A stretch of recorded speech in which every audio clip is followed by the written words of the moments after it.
You are listening to Cemetery Confessions, the world's #1 goth talk podcast.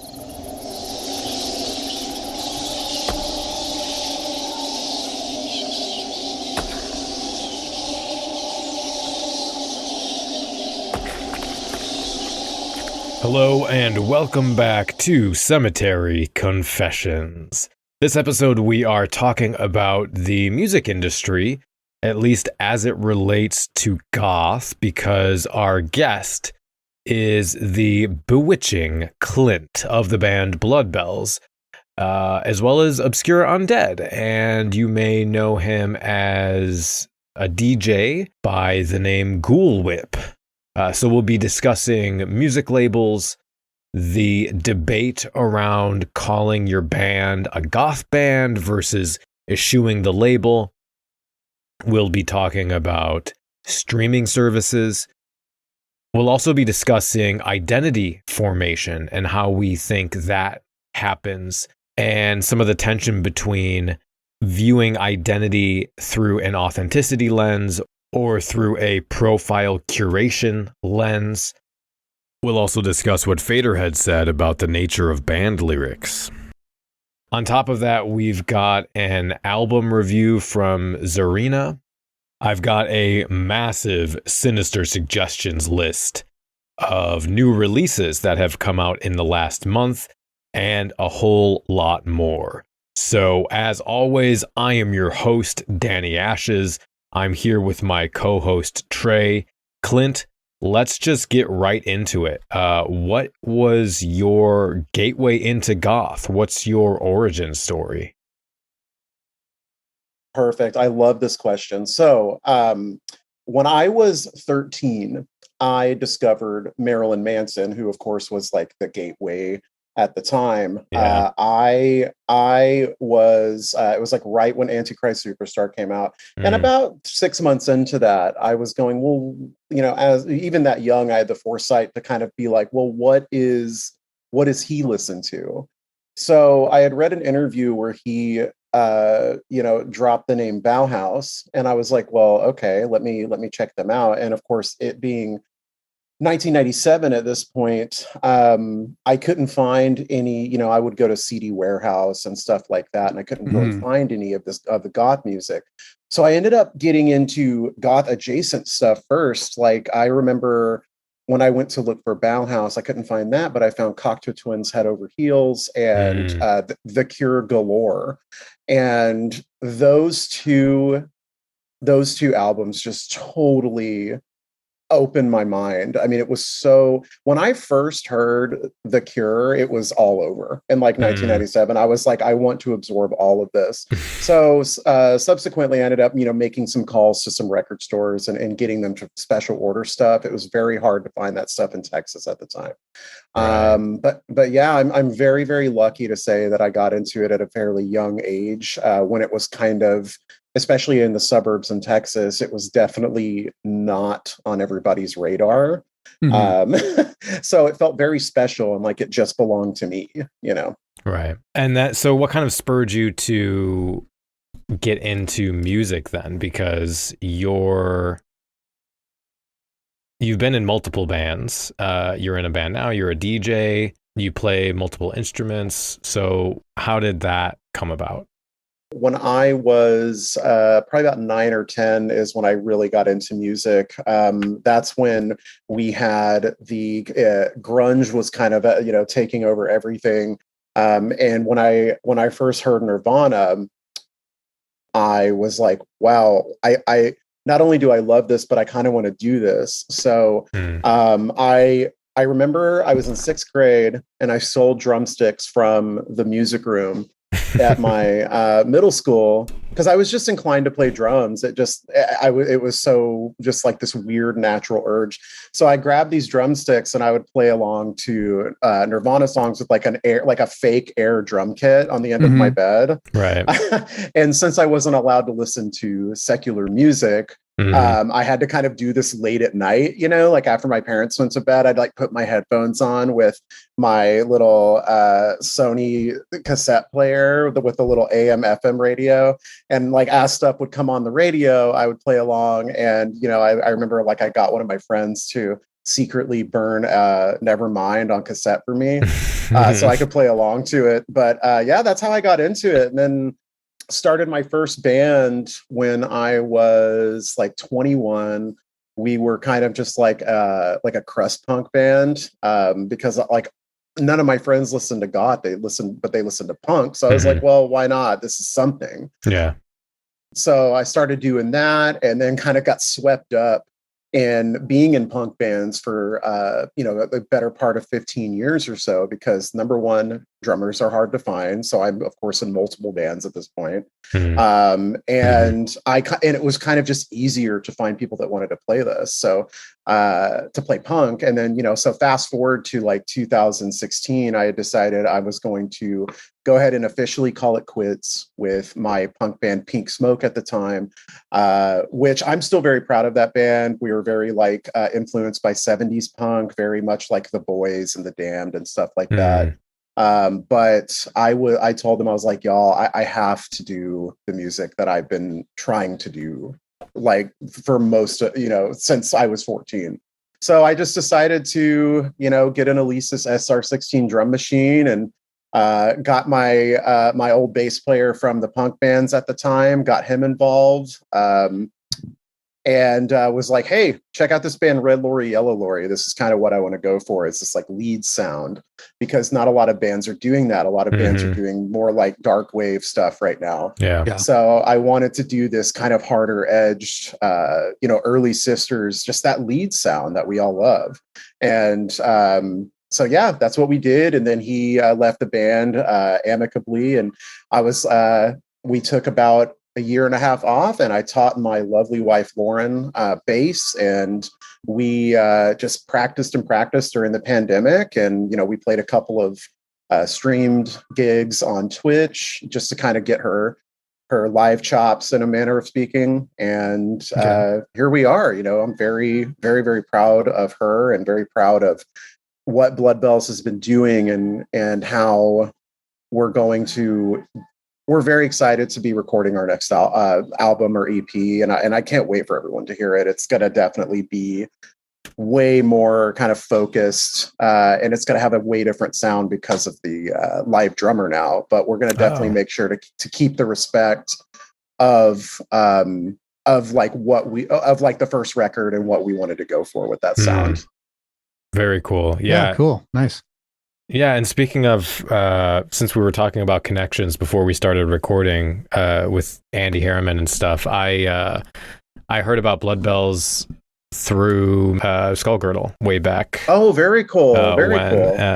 And so it's also another fun little, like, just to think about how people connect to each other, Yeah. Well, I did want to ask some music industry related questions, because that's something I don't have direct experience with, right? So it's always interesting for me to get different perspectives on that when I have people on that are in that field, right, dealing with that kind of thing.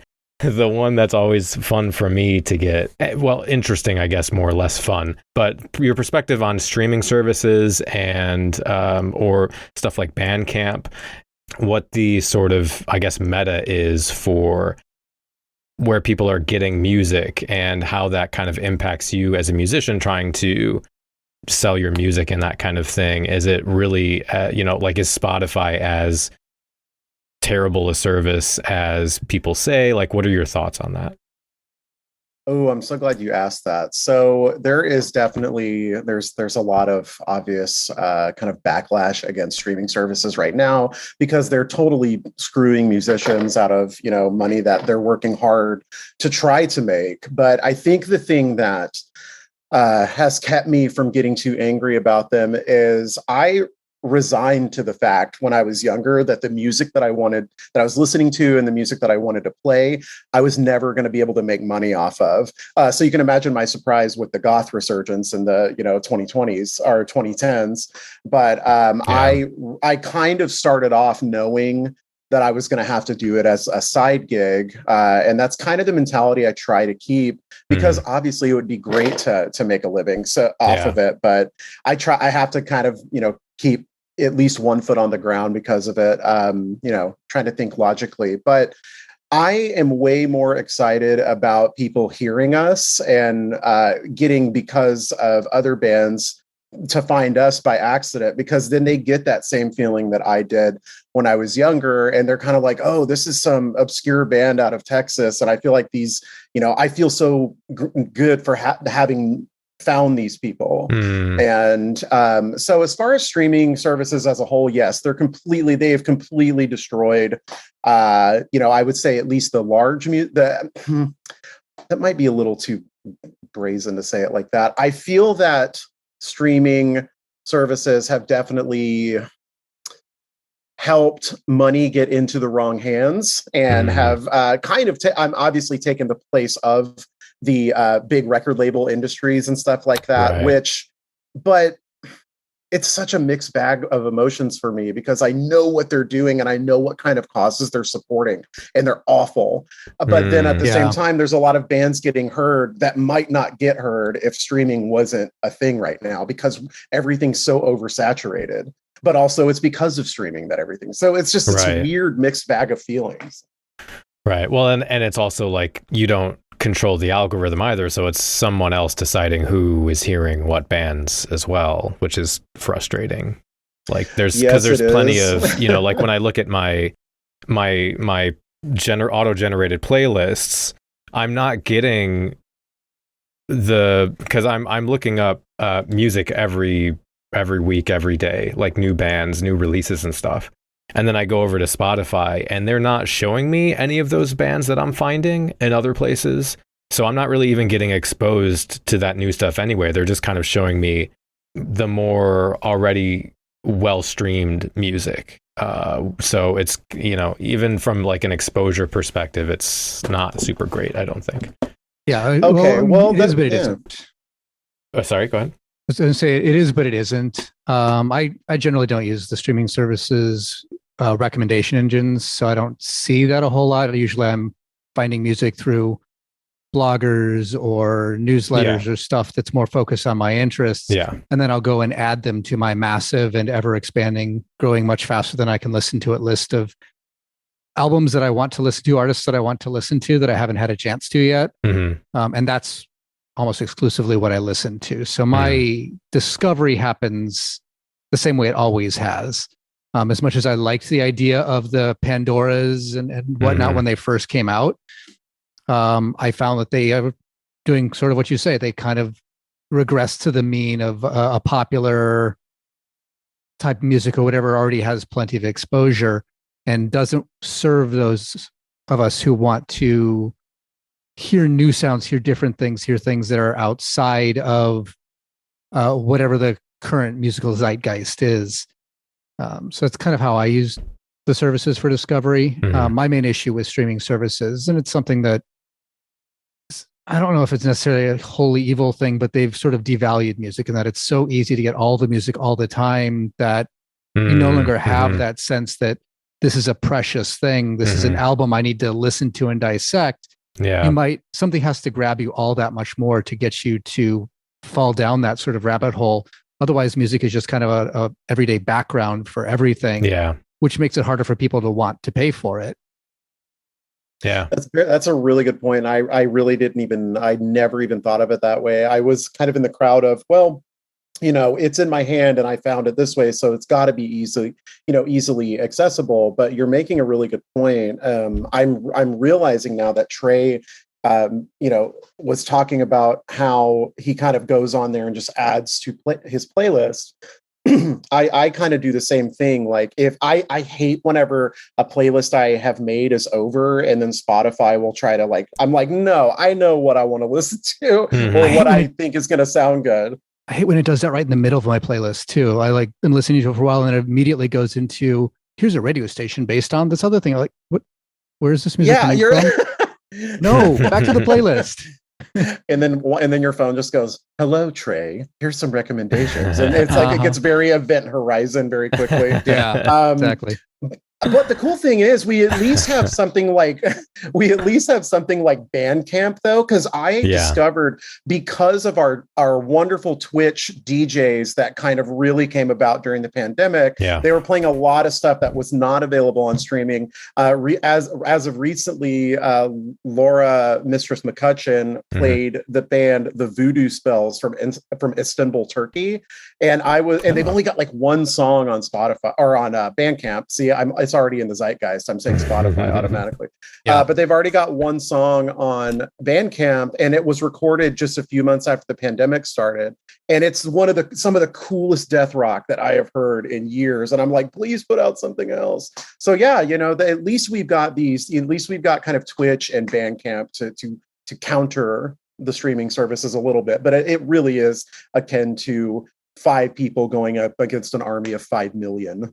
Well, and I mean, that's another great point you made is why we need to appreciate our DJs, right? They're not just playing music. They're part of that network of people in that community that are curating and making connections with musicians, right? So then that should be our in to finding and connecting with music of the scene rather than trying to use like an outside source like Spotify to feed that to us. And that's why people like DJs are so important. People like Obscura Undead and what you guys do is so important because they're doing the work behind the scenes to connect with labels and musicians and bring that to the people on the scene that want to find new music. So precisely, very well stated, because that might be a big reason why I wanted to get into it, because I realized that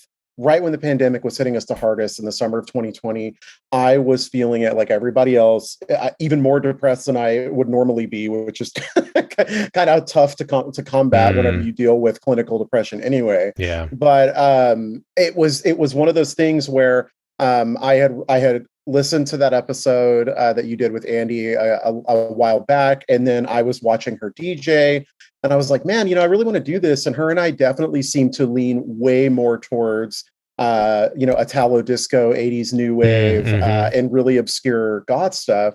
And so when I tell you that my love for music was reinvigorated because I started record hunting with a purpose instead of just like, looking for music. I was like, I want to find music that I can essentially take into battle with me on Twitch or to these gigs that I was trying to get.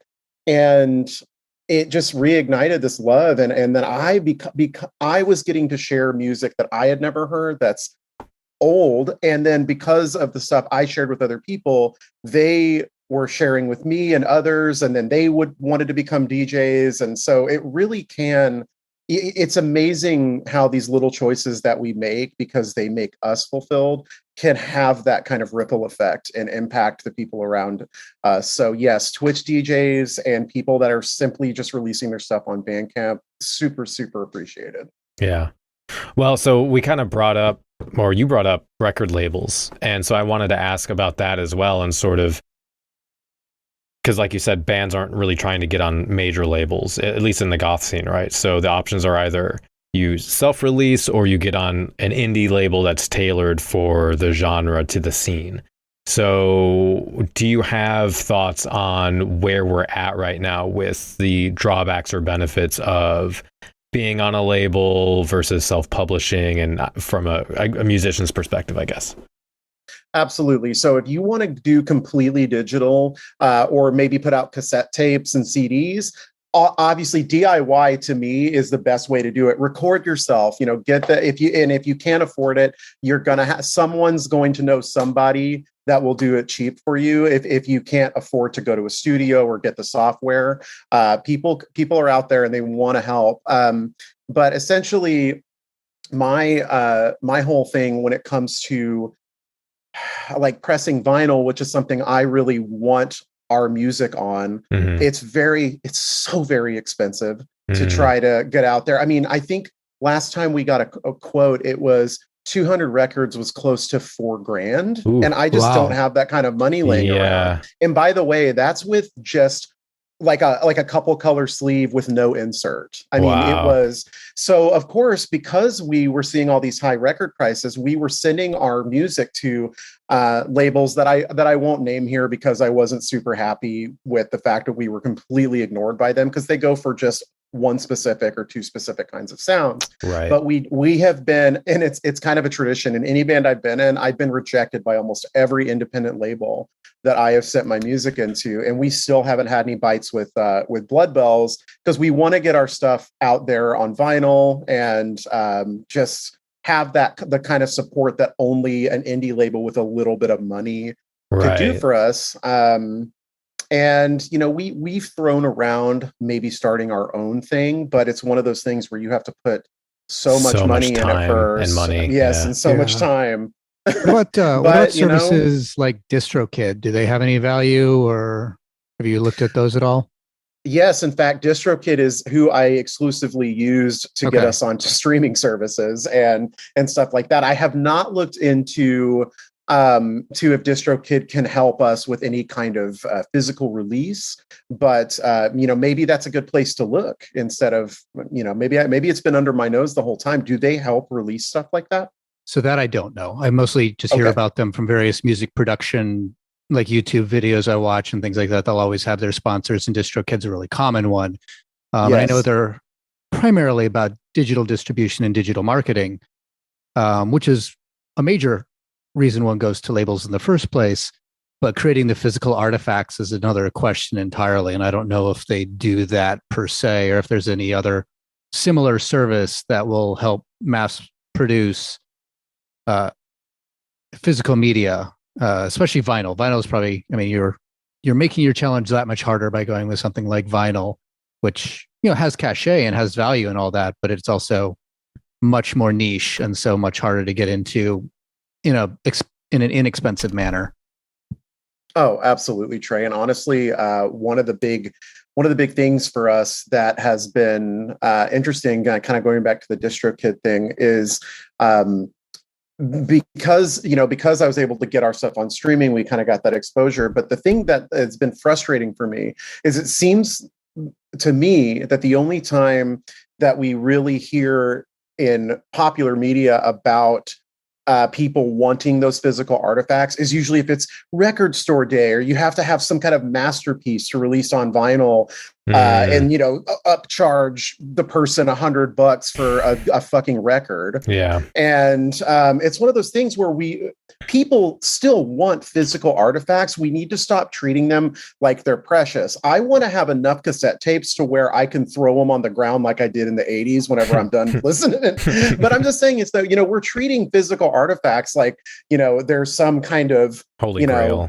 Like there's some kind of holy grail, because the major companies like Spotify are telling us, oh, people just want the music. They don't care, you know, they don't care that they have the physical thing. But that is so not true. In fact, I've met more younger kids, like under 18 or just in their early 20s, that are really wishing that a lot of the stuff they liked was on physical media. So it's like, come on, let's, you know, somebody other than Jack White has to open another record pressing plant here. The Gen Z is really pushing the physical media thing. And to your point, what you were saying before about, you know, getting on a label to help with pressing vinyl, right? I was trying to get a vinyl record from a band in Belgium, and they're not on a label. And so shipping, to me, the album was like $12 and the shipping was $44. So like if they had been on a label in the US, right, that is a benefit, because then the shipping for me, at least the customer, right, would be, I wouldn't have to deal with that kind of thing so much. But I do think I also have problems with labels as well. Like, I think people tend to have a rosy view of, at least people not in the music scene, right? I think musicians probably have a different view of indie labels.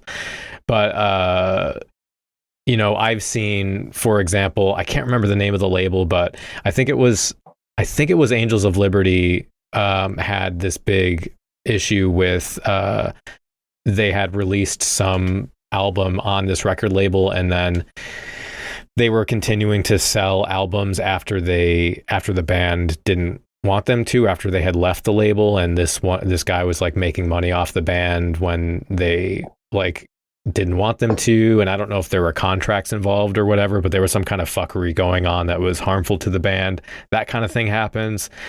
I didn't mean to cut you off. I got excited though. It was just like one of those things where you're right. Michelle Skullgirdle was actually just telling me that story. I think it was last year, and I just couldn't believe my ears. And the guy was like fighting the bands, like, you know, basically. And yeah, I know exactly what you're talking about. Yeah. Yeah, and the more recent thing that came to my awareness was with Cleopatra Records, because they put up this post about promoting Mr. Kitty and Kat Von D, and then I found out they signed Sangre, which, you know, to me is like this an admission that profit comes before ethics, where if you're going to have, in my opinion, racists and pedophiles on your label, you know, what does that say about your motives for this label, this label that has this history with the goth scene, right? So I don't think it's necessarily all roses and tulips.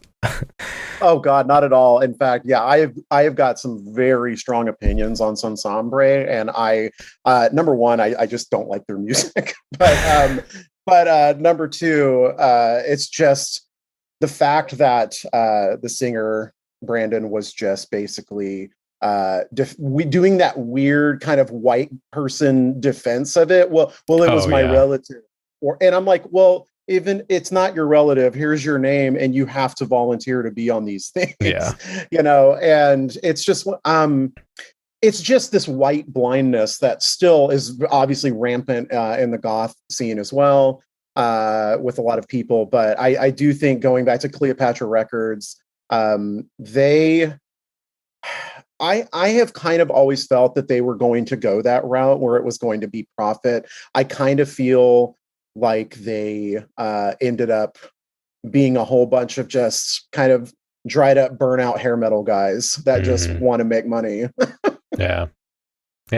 I might get in trouble from Cleopatra if they hear this. It happens. And they're the guy from Blood Bells isn't signed, and he sure is talking a lot of shit on people. No, I mean, I've heard other things from like musicians about Cleopatra as well, and management that are around, you know, along the similar lines. But I mean, there have been questions about Cleopatra for decades, even in their heyday in the, you know, late 80s, early 90s. They really started drifting into making what I would consider kind of mass market compilation albums, or mass market albums of even more so remix albums, you know, where they'll take a popular band and have a bunch of other bands cover albums, I guess, not remix albums, which I enjoyed, but they weren't always really great quality. They always kind of felt a little bit thrown together as a cash grab. Yeah, that's a really good point. In fact, Trey, it's funny that you brought that up. So this kind of connects to when Danny was asking me about my early goth days. So the first official, what I will call goth thing that I ever bought, goth music, was Songs to Wake the Dead for $7 at Hot Topic, and it was a Cleopatra comp. I still have the CD to this day, because that's the CD that actually sealed my love for this stuff. And if anyone out there has to get a Cleopatra comp for some reason in 2022, I still think that one, it's only got a couple of remixes on it. The rest is just original versions, and it's really, really good. In fact, there is people always say her name differently. I say Jatane Damone. But there is a song, her song Perv. There's a remix of it on there that you can't find anywhere, not on YouTube, not streaming, not anywhere. And it is still one of the most haunting, cool tracks that I've ever listen to, and it's one of those where I don't want to listen to it too often because it's just so good. Right, you know, yeah. you're like, I want to keep it fresh, you know, and I'm still saying that at 39, and I first heard it when I was 14, so it's pretty great. I'm looking at the track list on Discogs now. It's an interesting track list. That's not one that I ever got. I definitely got a lot of my Cleopatra comps and got into a lot of music that way. But this one has a really interesting selection of music. The band list is very similar to all the other Cleopatra comps I have, but the track choices are really interesting for those bands. Exactly. And to speak to what Trey's saying, yeah, usually with a Cleopatra comp, you're going to get Nosferatu, Big Electric Cat, you know, all those kind of bands, which are great. But they throw a Damned song on there. They throw Grimly Fiendish Live on there, which sounds really cool. But yeah. Oh, and everybody, I think, had vampire themes, right? You remember that one? So let me, I wanted to get your opinion on the the age-old debate among goth artists as to whether you should call yourself or your music goth or not, by kind of asking how, I guess you sort of talked about this, but so you could take this however you want, but I was interested sort of how you decided to, when you formed Blood Bells, was it an idea where you wanted to stick to a genre, or you had a passion for, or was it more of a, like, you wanted to make what sounded good to you? And then I guess more broadly, what's your view on that, you know, don't put me in a box, or I'm going to be a goth band kind of thing? I love you for asking that question. That was very brilliant. I love this. And I'm going to start it by saying something that's going to piss off maybe a few people. I think real goths don't really have to say. I think that we are. I don't say I'm goth. You look at me and you listen to my music and you can put it together because you weren't born 2 days ago. But the people out there that are screaming, "Oh, I'm so goth," and goth are all of the like fake Killstar witchy bullshit Instagram people that listen to popular top 40 music and are just like, oh my God, we're all going out dressed so goth, like we're so goth. And so I get really tired of that. And it's funny because I know a handful of people that are like that. And I'm like, look, my wife knows this is one of my sayings. I have the arsenal to be an asshole, but I choose not to be. I'm just like, whatever, they're having fun. I don't want to be the person that's like equivalent to, you're putting your Halloween decorations up too early. Yeah. I just want to let them have their fun. And I'm not going to sit here. It would be so pathetic to be another middle-aged white guy that's like, that's not goth. You know, I'm not going to do that. So just to say that. So I do not label myself as goth. I let the way I look and my music tell you that I'm into it.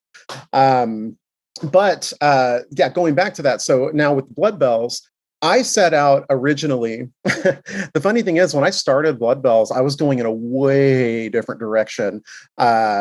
Before we recorded anything, I wanted to be like Current 93 kind of, which is funny because I actually got the name from a Current 93 song. Yet the Blood Bells chime.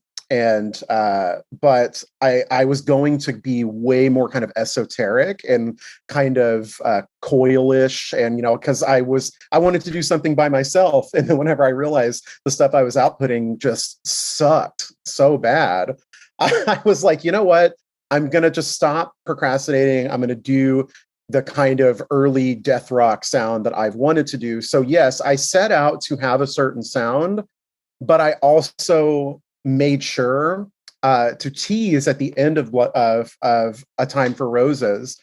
At the end of that album, I wanted to tease with the song Bones to basically say, look, I'm going to do whatever the hell I want. So don't expect that it's all going to be, you know, it's not all going to sound like the Sisters and look like a typical goth album on the front. I'm going to want to do things that are outside of that box. And if people want to join us on that journey, I'm so happy for that. But if they decide that they're not really feeling the new stuff too, that's fine. I am doing it for me and for nobody else. And I think if we're happy, the three of us, and then that's what matters. And I have to say, I think arrogantly, whether or not whether or not we caught on. I know what good music sounds like. So I'm like, I know what I'm making is good. But if people just don't want to understand that, that's okay. But I have actually had the opposite happen. People that don't even typically like or pursue goth very much have listened to us. You get the coworkers at the office or something that are like, "Oh, you're in a band, goth band." Is that kind of like Kiss? And so, but even those people are like, who have never heard that sound. I've had a couple people, because of that, they really liked the drum sound and the kind of the drum machine with almost the surfy, twangy guitar sounds. Mm-hmm. And they, because of that, were like, "Hey, can you write some band sound for me?" So it's kind of cool watching people kind of discover that music for the first time. So we've had a lot of support from people that are deeply rooted and steeped in goth, and people that haven't really listened to a lot of it.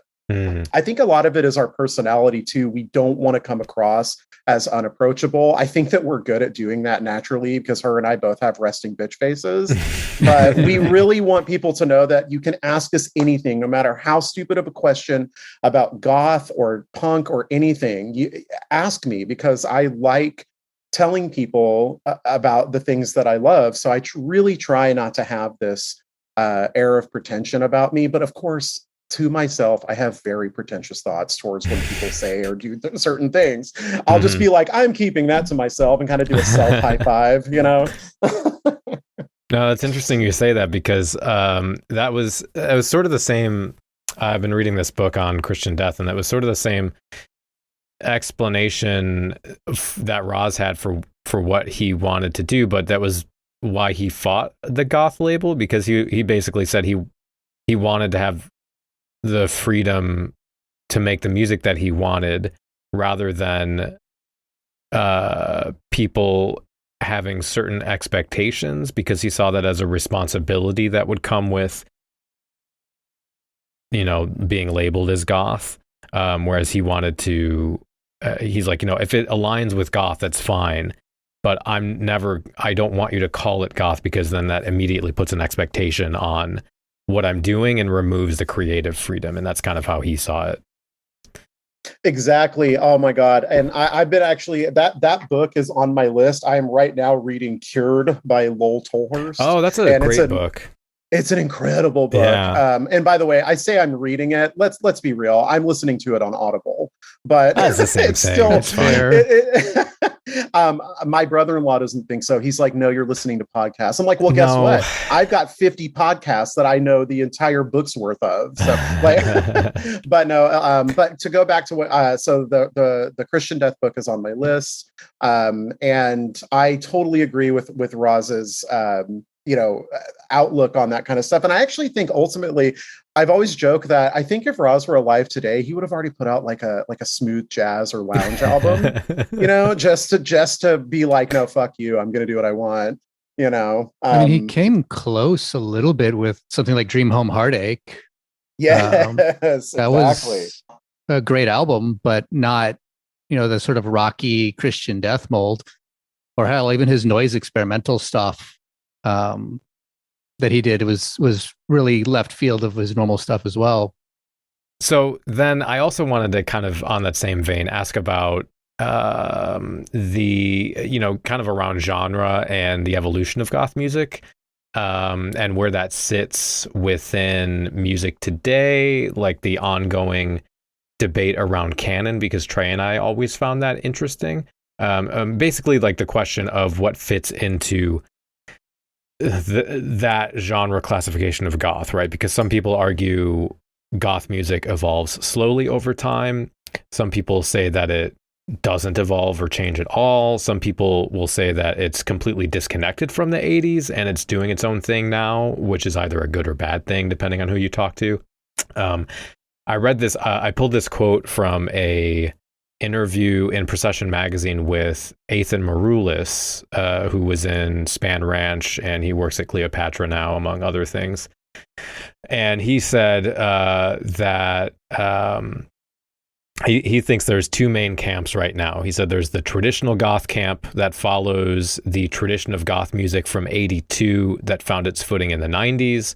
And then you have the dark wave scene that he said uses the term post-punk and acts as if there was nothing between Joy Division and 2017, as if The Cure handed the torch directly to them. Well, that and that post-punk is just Joy Division and not the massive spectrum of bands that float under that really non-genre label. Yeah, I can hear the bass guitar. It must be post-punk. I know. It's so true. Is there a slap bass in there? Well.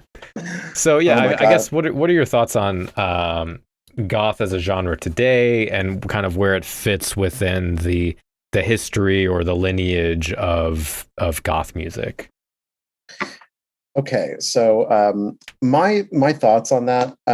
I love that I'm seeing that the goth scene in general is dividing itself up, but everyone seems to still be supporting each other. As far as you've got Ritual Veil, who just basically put out a Italo disco album. You've got and then you've got bands like Double Echo, from Chicago. That dude, oh my God, that Phantomime album is perfect. And I love that he puts the vocals so far back. And it's just very haunting. But yeah, so I love that people are I feel they're kind of doing their own thing with it now. And they're saying, we're pulling from these influences and we loved these bands growing up, but we kind of want to do our own thing. Cause I can't think of another band that sounds like, that sounds like Double Echo. So you've got other bands like Second Still, who is also really great. And I feel like they all, like, you can hear the influences from early goth, but I think very few bands now, Blood Bells included in the very few bands, I think are trying to have a very specifically early sound, more raw sound, more of an 80s sound. And I think that's simply because in my little bubble, my little safe bubble that I have, I live in 1980 to 1988. So it's for me, I'm just going, this is what I'm comfortable playing. But I do actually think it's a lot more rare for bands to hail the 80s as one would expect. I think a lot of bands, Vision Video, I know you actually had what was Dusty. I forget his Dusty. I know him now as Got That because he's blown up as Got That since being on your podcast. But Dusty, I hear he's very sweet. But like Vision Video, they're doing a completely different sound too. But I would still put them in the category of goth music. It's just, to me, I think it's ever expanding.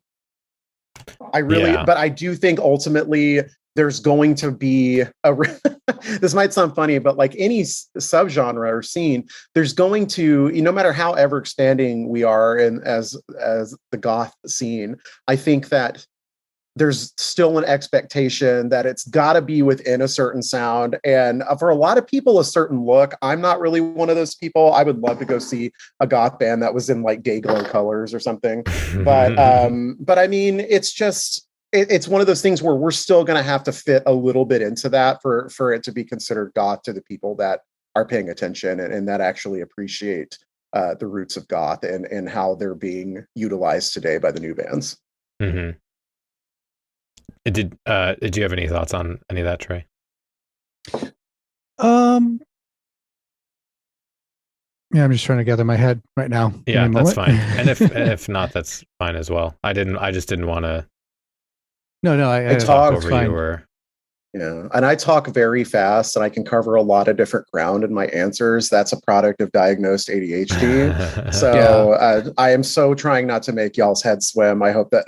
No, you're fine. One of the things I was thinking, while you were talking about that, as far as the musical landscape, say not specifically the goth landscape, just because I listen to such a wide swath of music, and I'm trying to get more into just digging into the goth thing, so I can talk more specific to modern goth on the podcast. But from what I've been hearing of just the evolution of music in general in the post turn of the millennium, is there's this movement towards looking to the past, but not in a way of emulating or having revivals of this old music, but this concept of deconstruction, the concept of taking old musics, taking it apart and either then making these weird Frankenstein monsters of multiple different genres, you put them together in different ways, or doing things where you exaggerate certain elements of those genres. I'm thinking of something like, hyper pop being an example of that sort of deconstruction of pop music, predominantly out of the 90s, but then just emphasizing the sort of what would be considered excesses in pop music. Well, let's turn those excesses up to 11 and see what happens. Or something like vaporwave, recontextualizing Muzak from the 80s into some interesting, weird audio ambient collage.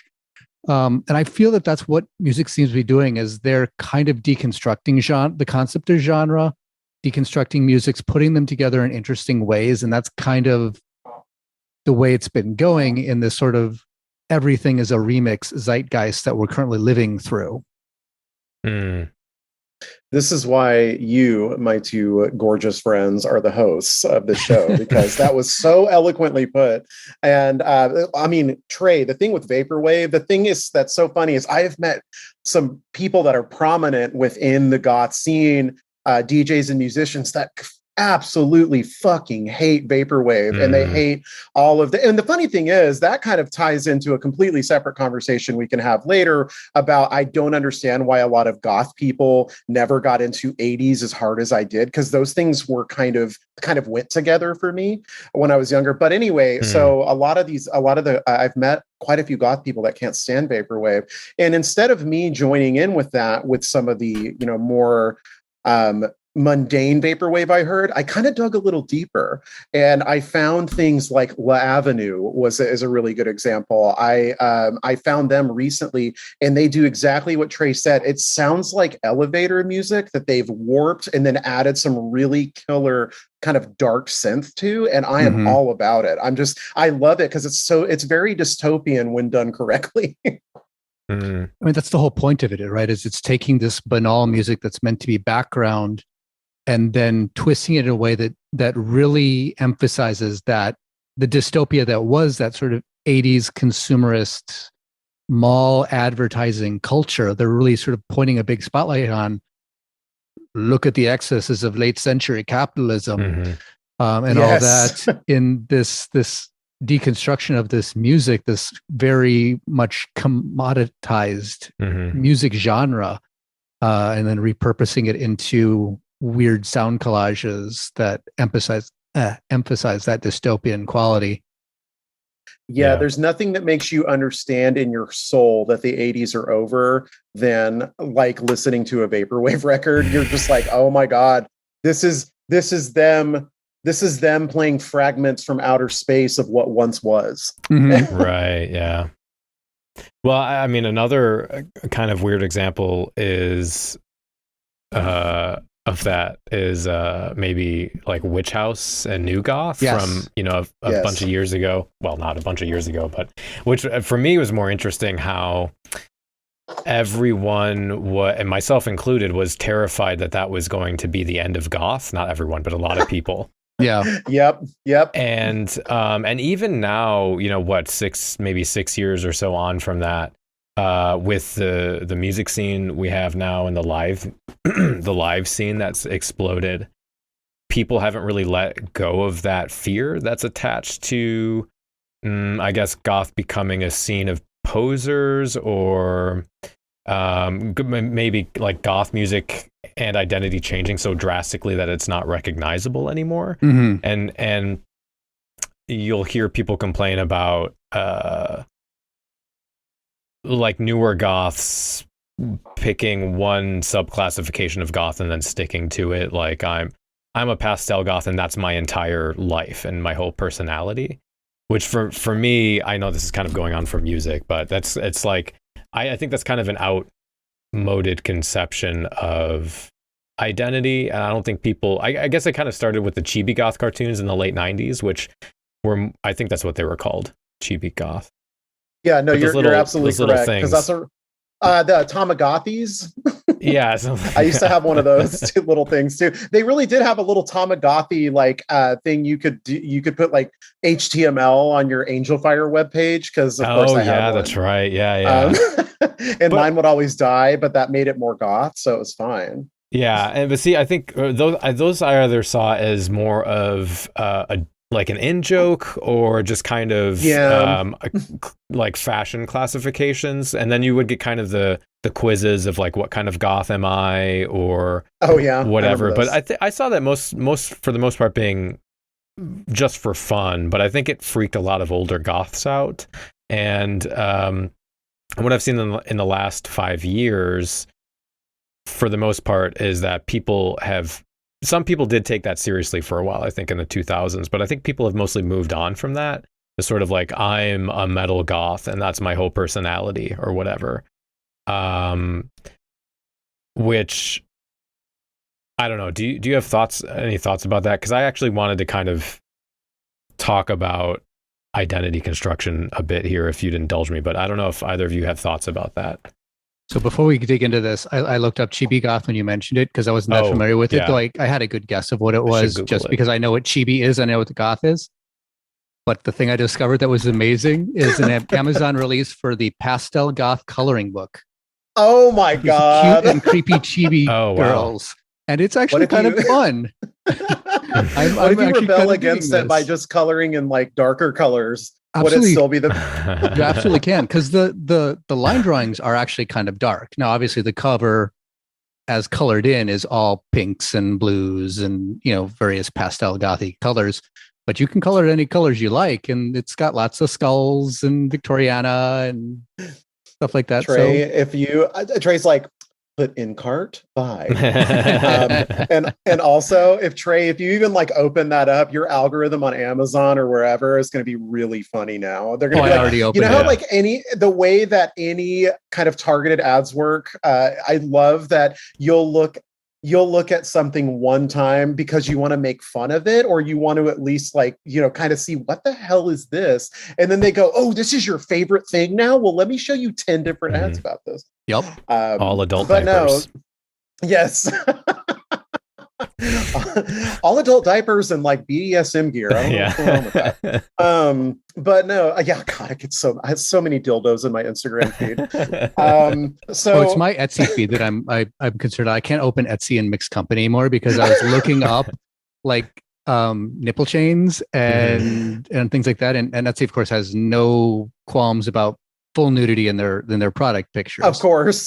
So yeah, I bring up the thing and I've got all these weird devices and breasts and genital chains happening. If the three of us put our search history together, the internet would break. Or our likes, because we're like three like queer, kinky. I won't speak for Trey, but I know, as I'm a bisexual man, Dan, I know you're queer, but it's like we're like these queer kink positive like goth people. Yeah. So many things would break the internet. Ralph will not be the thing that breaks the internet today. No. Well, Trey, you were just showing me mushrooms that look like penises last weekend, so Yes. Actually, they weren't. Well, mushrooms do, but it was more that one carnivorous sort of plant. It's one of the pitcher plants that looks identical to basically a nice big veiny penis. Yeah. Okay, you have to share this in the little Facebook chat, please. And I put it on my Pinterest under my board for plants I would put in my asshole. So you just look that up. Oh, I want to keep going with all of the things I will put in my asshole list. Oh, I love this. Okay, so talking about, yes, I will indulge you. So I am kind of the opinion, I don't know if it has to do with my age or the fact that I kind of like watching things burn a little bit, but I kind of enjoy the fact that everything's a fucking shit show and madhouse as far as like fashion and music and genre goes right now, because I get to kind of make fun of the stuff that I don't think is good while being able to discover and embrace other stuff that I would have never thought to meld together, whether that be fashion wise or otherwise. I mean, because of the younger kind of new goth kids, I saw somebody in a really cute, like very deep red and black, kind of crimsony Hawaiian shirt top, and I went and fucking got it. So like I'm wearing these like button up dad goth Hawaiian shirts sometimes now, and I'm like, what the fuck is wrong with me? but you know, but as far as can you go back over what you were could you kind of ask the question again? I want to make sure I understand. What was the question I was asking? The idea of how do you think people organize their identity now? How do they view themselves? Is it the through, you know, I'm going to pick, this is the type of goth I am? Is it a more fluid kind of thing? Is it a authenticity based kind of thing? I don't know if you had thoughts about that. In the US, going back to see shit show above, going back to I think in the US, people are a lot more fluid with fashion and kind of what they want to, you know, whether or not they want to classify themselves. Whereas I've noticed if you go to places like Germany, you've got people that are definitely going, I am this kind of goth. I am a death rocker. I am a trad goth. I am a Victorian goth. You tend to see a lot more people that kind of wanted to work on one aesthetic, more over in, you know, Germany and the UK. But I do think in the United States, it's we don't really see that other than on the two coasts. Other than, you know, kind of the East Coast, West Coast, you're going to have a lot of those kind of hardcore one look type people. And even those people are doing their own look with fashion now. They're sometimes, you know, you kind of know how those like all of the mullets are kind of in style right now. Which you don't really see a lot of those back in the early goth. But I do think people on East Coast, West Coast tend to be a little bit more uniform with saying they're this kind of goth versus everyone else kind of in the Midwest and in the South where I am, where people are kind of just, I think, being a little more fluid with what they want to classify themselves as, you know. I think sometimes we talk past each other with that, because I think a lot of times people are talking about fashion when some other people are talking about an entire identity. So like it would be like, I'm a death rocker, I only listen to death rock music, I only talk about death rock stuff, this is my entire life. Like a very rigid idea of who you are as a person around these specific behaviors and values. And that I don't think there are people who will say, I won't listen to Dead Can Dance, or I won't dance to Kill Shelter at the club, or I won't listen to Dolly Parton, or whatever other, anything outside of death rock, or I won't watch a movie or read a book or watch a TV show that doesn't have to do with death rock, or I won't wear won't wear any clothing to bed that's not a death rock band shirt or whatever, because this is my identity, this is who I've built myself around. I don't think people like that actually exist. I think it's more an abstraction and an idea that we've created rather than a person. Oh, that's a really good point, Danny. You know, because it's you still definitely see people that one kind of subgenre of goth is their entire identity. I know a couple of people like that, where that's all they want to be affiliated with. Typically, I saw more of that in the early Dallas days with like the psychobilly people, and with, you know, you see that with a lot of the more punk rock people. But as far as it being someone's entire identity, I'm glad to say I don't think that tends to be a very common thing. But if it is in places, or if there's people like that are either listening or out there doing that, just like expand your horizon a little bit. You know, like it's a very, very lonely place when you only want to expose yourself to one kind of thing. Yeah. So let me, now here's where I want, if you will both indulge me, I'm going to go on a bit of a rant here for a little bit. Absolutely. Because I kind of want to, a little bit of philosophy, a little bit of just rambling. About the way I see that working, because I think those are two different ways of building identity. I think it's the sort of one type of way of existing person is like an authenticity kind of identity, And then there's this other way, more fluid way of doing things. And I think I kind of want to talk through how I see that happening and why I think there's a tension between these things, because you get the people that are upset about this idea of goths labeling themselves one thing, like death rocker, we could go with that, or new goth or whatever. And I think this is because we're in this place now where identity, the way we view identity, is moving away from being conceptualized as an essence, which is kind of the authenticity thing, something that you are deep down, immutably, and then you externalize that. I think we saw a lot of talk about that in the goth scene in the 90s through the 2000s, this idea of goth being about finding your true self and then reflecting that outward to the world. And I think now we're kind of moving away from that idea, and that's rubbed a lot of people the wrong way.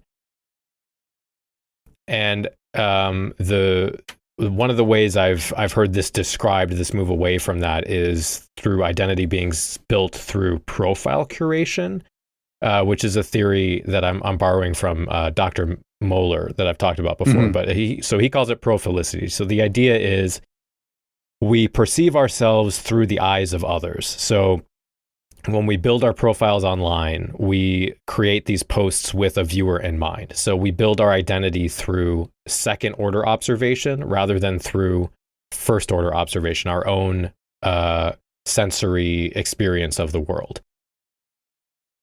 And for me, I think there's some positive aspects to that, because it points to this idea that identity is something that we construct, and it undermines this idea that identity is authentic, something that pre-exists and then we expose to the outside world. So phrases like be true to yourself, that's like an essentialist statement, because it assumes there's this irreducible core essence that I don't think exists. And that's where I think that friction comes in, where you have goths sort of understanding that there's this transition out of authenticity. So like outside of goth, you would get a term like virtue signaling, because they're pointing to an inauthentic authenticity, like a simulated authenticity. The fact that identity is something we are constantly bringing forth through interaction with others and the perception of others. And so when your worldview is based on like a essentialist idea of identity, and you're confronted with a different conflicting worldview, like that's where that cognitive dissonance comes in, and you get these debates, I think. So with goth, I think you get folks being pissy about well, let's just use Instagram for an example, because that's a popular, that even came up, but just as one example. So you have this idea that people think there's this essentialist goth, like there's one true way to goth and you can't goth any other way. And then that's at odds with this other presentation of identity where, well, actually, I should probably clarify for anyone who is new that I'm not trying to say that you can make anything goth. Like, I'm not trying to say that. I do think goth has borders and boundaries, and you can't just say something is goth as an individual and it suddenly becomes goth. I do think it's flexible over time and place, yeah. But I have I'll link a YouTube playlist where I kind of talk about that. I don't want to get into that right now. But I think, and we've kind of shown that as well. You were talking about people in Germany. We've had people on this podcast over these interviews talking about how goth is different for them based on their environment and where they're from and that kind of thing. And so there is some degree of flexibility there, which is what I'm trying to get at. In this instance, what I'm talking about, like for Instagram, for example, is we're curating our profiles with the idea that they'll be seen and evaluated by a general peer, this member of our peer group that we don't actually meet and doesn't really exist, but is like a validator of our identity. So like the number of likes we get, the rating on a website, the number of positive comments, that kind of thing. So when people have this authenticity mindset and we see people online, we kind of think, oh, I know what goth is, and this person is faking it. You know, they're doing this performance with their hashtags and everything. And it's a performance. It's not real. What I try and tell people is like, what I'm doing right now, what we are all doing right now is a performance, right? When I go grocery shopping, that's a performance. And in my view, it's kind of a performance all the way down, but the performance is what makes it real.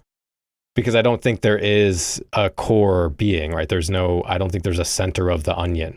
So you get this tension between these two views of identity, where you put pressure on someone to always be the same.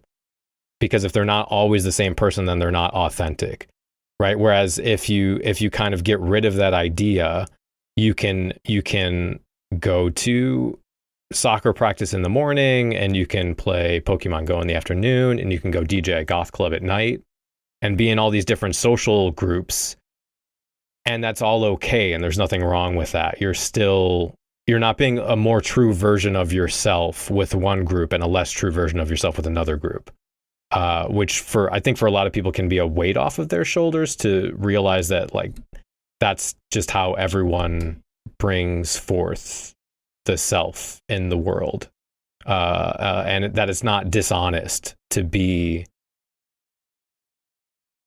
multitudinal, I guess would be the word, to be right contingent on different things. So how it's usually termed is wearing multiple different hats depending on the situation you're in, or from the racial perspective, the concept of code switching, where you evince a certain mannerism, language, appearance among this group of people and a different one among this group of people. Neither is more or less you. They're aspects of you. They're versions of you that just work in certain circumstantial, they're situational identities. Right. And I think code switching could be maybe a pernicious example of that side of that prophilicity of like that way of building identity, because then racial bias and institutional racism kind of playing into that, and like the way people are forced to behave in certain circumstances. It's the mandated code switching that's a problem, because everybody code switches to one degree or another. Yeah. But this fact that certain peoples to exist in society are forced to code switch, or they become pariah, that's where it becomes a pernicious problem. Precisely. Right. And I think there's a fine line there too. And you know when you start feeling like you're going to be the pariah versus people are just accepting that you are going to be the funny looking person in their group photo at work. Mm-hmm. You know? Mm-hmm. Maybe the last thing I just wanted to point out was that the thing that bothers me is that people tend to, because like if we're talking about that tension between you have to be this one way all the time versus this like profile curation that sort of accepts like there is no one true self deep down inside. The people that kind of push back against that, which tend to be goths of a certain age that feel sort of unfamiliar with this new identity construction, I hear a lot of time them conflating, for example, Instagram, like younger kids on Instagram or on TikTok or whatever, with quote unquote goth identities from people like the Kardashians. Those like headlines people love to grab screenshots of like these capitalist marketplace consumer identities that are sold to us from the wealthy class, which is, I think, I've seen a few people put those two things together. Teens on the internet that are probably part of a scene or trying to find their identity versus something that's being prescribed to you through the exchange of money. I think we have to stop doing that, because those ultra rich bourgeoisie group of people trying to sell identity as a commodity, you can't group those in with baby bats on the internet, because the ruling class using goth aesthetic and trying to move goth culture towards something mediated and moderated by capitalism is different than teens trying to find their voice and fit in and find their identity. And it's dangerous too, because, you know, making these Facebook comments or YouTube videos or whatever, it's not going to matter to the Kardashians. They're going to live in their bubble and make their money and make fun of poor people. But the working class kid who doesn't have any resources or team of high-powered executives who probably could just use some companionship and information, they will hear the way that their peer group talks about them, and it is going to impact their lives. So kind of like what you were saying earlier, Clint, is like, don't be the future boomers of the goth scene or whatever. Yes. That really bothers me. Yes. And oh my God, I have so much to say to this now. So first of all, there's always going to be teen rebellion, especially in dress, especially in the suburbs. It has been like that since, you know, the suburbs were a thing. I think the difference is now kids, instead of just having Marilyn Manson to see on MTV, they can get online and have access to so many different subgenres of things, and they can take the fashion from that, and then it becomes just an identity fashion-wise for them, and it kind of bastardizes things from the people in my generation and before that really had to go through a lot of pure hell to try to not only find clothes that looked like maybe your idols, because in the 90s tight pants were not popular. I had to, you know, try to look like Peter Murphy, it was very hard. But also, I think it was this thing when I where... looked at Peter Murphy, I was very hard. Oh, do say, oh, you're so bad. You're such a bad person. I think the difference was, not only did I get mercilessly bullied, and I'm so glad that a lot of kids aren't having to deal with it now. I think that teenagers especially, they're in a really fucked up place because they are being told to commodify their personalities by TikTok and by Instagram and all this. So that's where it gets into what you were saying, how it's all this, it's this curation, because they are being told, oh, being into this style and this music isn't enough. You have to be the best at it. You have to be the most liked on the internet at it. And, it kind of just destroys any kind of authenticity that a lot of these teenagers would have been able to get out of just having this to themselves before an age where everything they do is commodified. I'm just sad at my age, since I'm from a generation that wasn't overexposed. I'm 39, and I'm at the age now where I have so few goth friends that I can just nerd out about music with. That's why Andy and I connected, like I was telling you earlier. But I'm at that point now where if I'm at the grocery store and I see somebody, this happened, I think 6 months ago. I saw a young woman, probably like early 30s, walking out with a Susie and the Banshee shirt and like teased Bat's Nest. And I was leaving, and I did the thing where I was like, oh God, I just want to be like a white dude just running up to you, So I just very like casually kind of like speed walked a little closer, and I was like, excuse me, I'm really not trying to like accost you. I just want to tell you, we should be friends because I think we're the only goths in town. So here's my Instagram. It's easy to remember. Like, here's my Instagram name. Like, find me on there if you want. If not, that's fine. But I just wanted to compliment your taste. And she was like, oh my God, yeah, I actually saw you walking out too. So we had this connection where we're just like, oh, okay, you too. Okay, great. You get it. You're the only person in town that's going to get the sticker on the back of my car that says, keep honking, I'm listening to Ministry's 1983 masterpiece with sympathy. And I think also kind of going back to what Danny was saying earlier, I already talked about the commodification that these teens and younger people are having to go with, and a lot of older people in the older goth generation are falling for it now too, because they're realizing they can make a little money off of after busting their ass for years, which I completely support. But I think the thing that kind of hits me in the chest the most when it comes to people that are out there throwing around goth and just putting goth on anything they want is there's a lot of foundation and politics in goth that a lot of us really believe in, and a lot of the bands really believed in.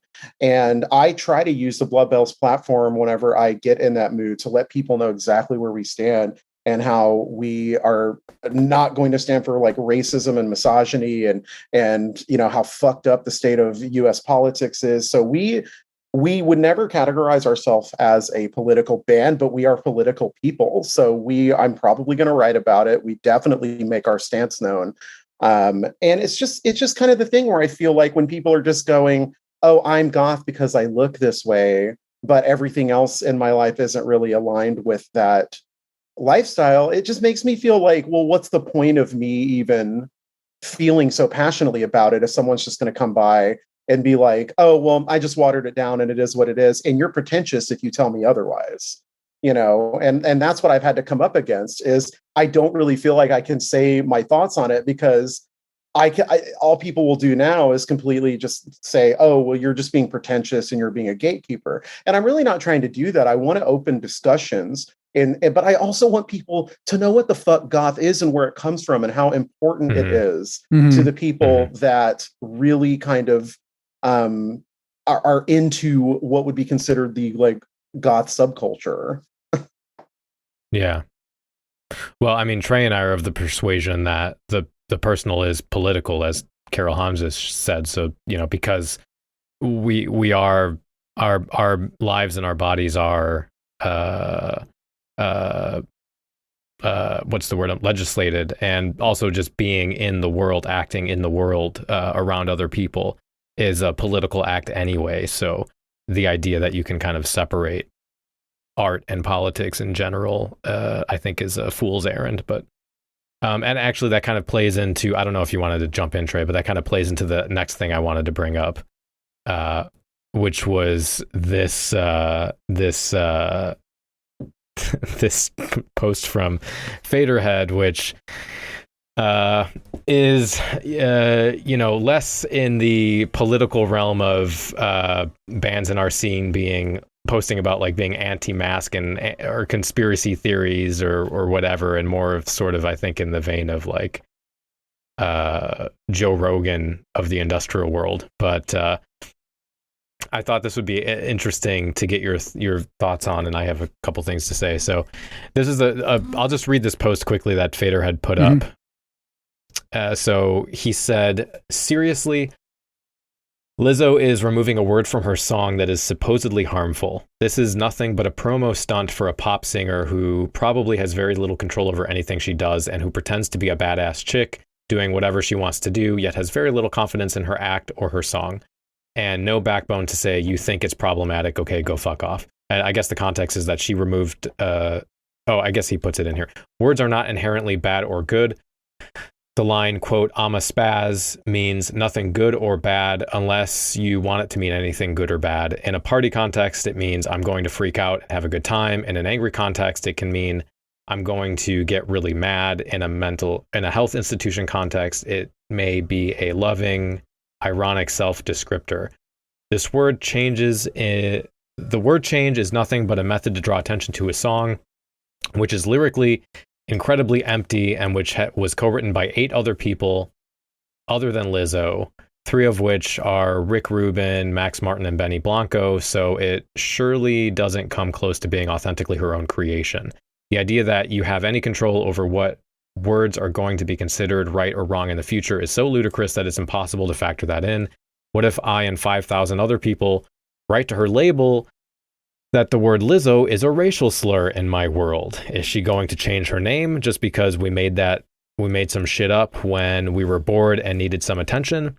Now that I think of it, anyone know a guy who knows a guy with a bot farm? If you do, hit me up. Does Faderhead have 5,000 followers? That's why they're needing a bot farm. Oh my god, Trey, do you want to take the lead on this one, and then I'll go after? Sure. I mean, as far as what they're saying there, and I mean, it's the same conversation that has been all over the place with the cancel culture discussion, especially around comedians. It's been more heavily hit by those comedians who want to be, they're edgy content, and they say things because it's comedic and yada yada yada. And there's this debate in that circle over the people who just say things that are offensive, the whole punching up versus punching down stuff, all this stuff. That's where I see this conversation happening the most. But it definitely, I get what's happening here. The thing is that language always has power. Language always has meaning. And if you're going to be a songwriter or you're going to be a vocalist singing other people's songs, it doesn't really matter whether she wrote it or not. It's a matter of being the face of this lyrical content. And that is a form of tacit endorsement. And if you learn that something you're endorsing has a meaning to a large number of people that you don't feel you want to express in your song, then changing the whatever words that are giving it that impression is, in my mind, a good thing, because you're trying to get something across to people. You're trying to communicate as an artist to everybody, and you want that message to be consistent. You want that message, when it reaches the other person, to be heard as you intended it. And if you learn that something is landing wrong for people, you need to figure out how to reword it so it does actually land as intended. Because it's not about saying, the word spaz isn't in there because it's some essentialist, I want to say spaz, it's important for it to be spaz. It's trying to evoke some concept. It's trying to evoke some sort of image in people's heads. And if you discover that a large number of people are getting an image in their heads that is totally antithetical to what your image that you're trying to portray is, then you need to figure out how to properly communicate to that group of people. Now, to a degree, Faderhead's point that, you can't cater to everybody. Everybody has different meanings to words. That's not completely unfounded, but that doesn't necessarily mean that you say, fuck it, I'm just going to do what I'm going to do, and damn the consequences. You take things under advisement. And, as an artist, you can choose to stand or fall by whatever that conviction is. If you think that the overarching message is still best with whatever word or whatever image is being projected, even though some people are misunderstanding it, that's your call.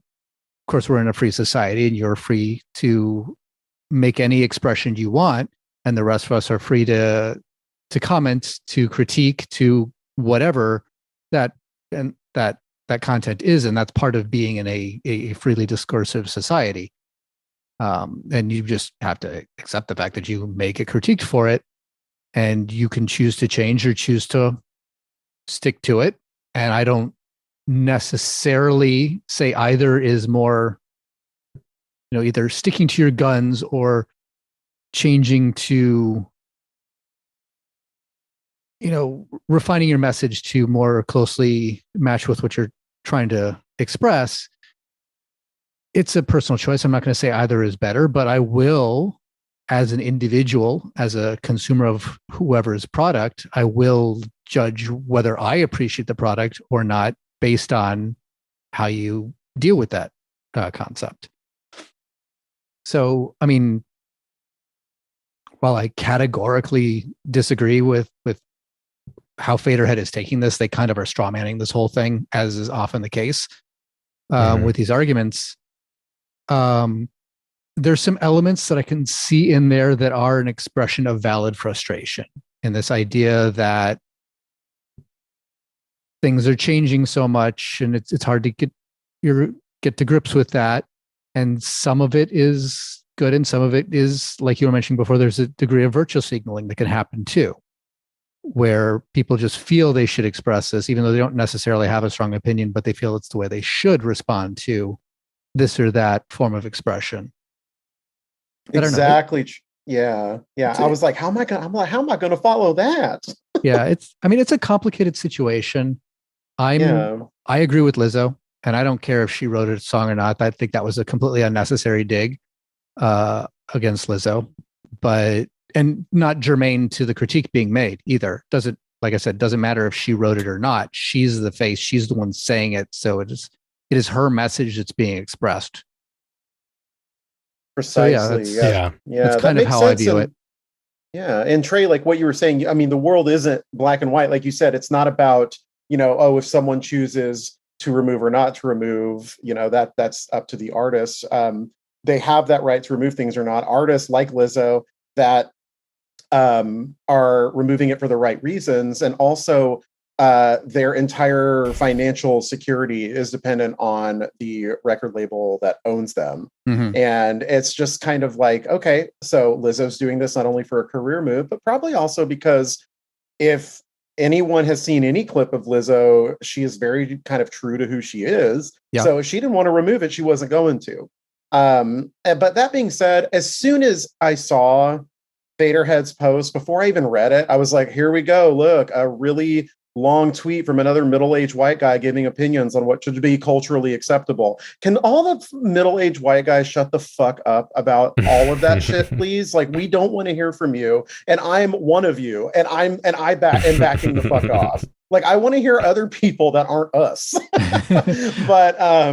But the thing is, like, as soon as I was like, okay, this is going to be, hot take. And it's exactly what it was. It's like, look, number one, to get so up in arms about something like that, and is really interesting to me. But Trey makes a profound point, and then I'm going to follow it with something that I say to people all the time that have trouble with changing their language. So what Trey was saying essentially is what the word spaz meant when even I was growing up. Way different than what it means now, because we were so desensitized to these really insensitive words growing up, and now people and kids, especially Gen Z, is fighting back against that.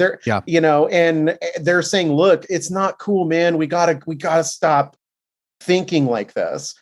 And Lizzo is probably, I would assume, like an older millennial. So Lizzo doesn't come from a generation that probably saw that word as anything besides like, they did a quick movement or something, but it was, I don't know. It was, but I know it completely, to speak to what Trey said, yes, words are harmful. They are, they have different meanings. And guess what? They're just fucking words. When people get upset about pronouns, when people get upset about not saying words that are now culturally insensitive, it's a fucking word. And if you're going to be so upset about having to change the way you say a goddamn word, then I think you might need to self-examine a little bit more. I think, anytime I've met someone that's like, I don't know what their pronouns are. And I'm like, why does that make you uncomfortable? Ask them.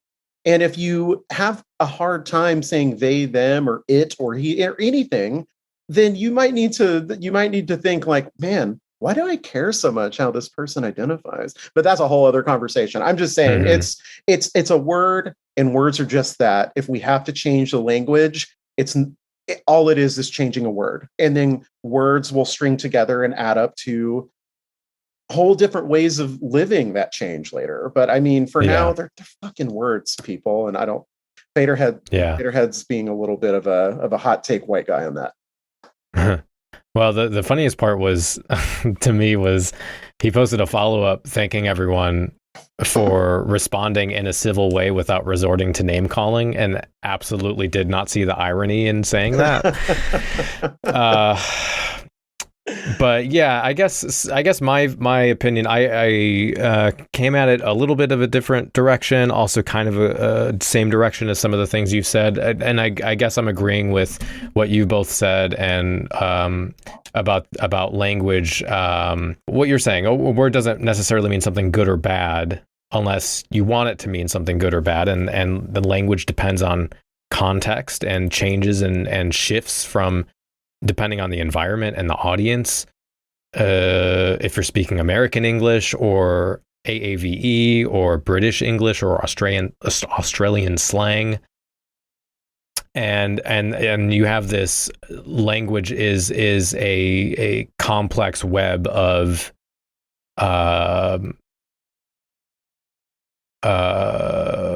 semantic signification would be what I would say. But I don't so I agree with him on that, but I don't think it supports the idea that language then loses meaning.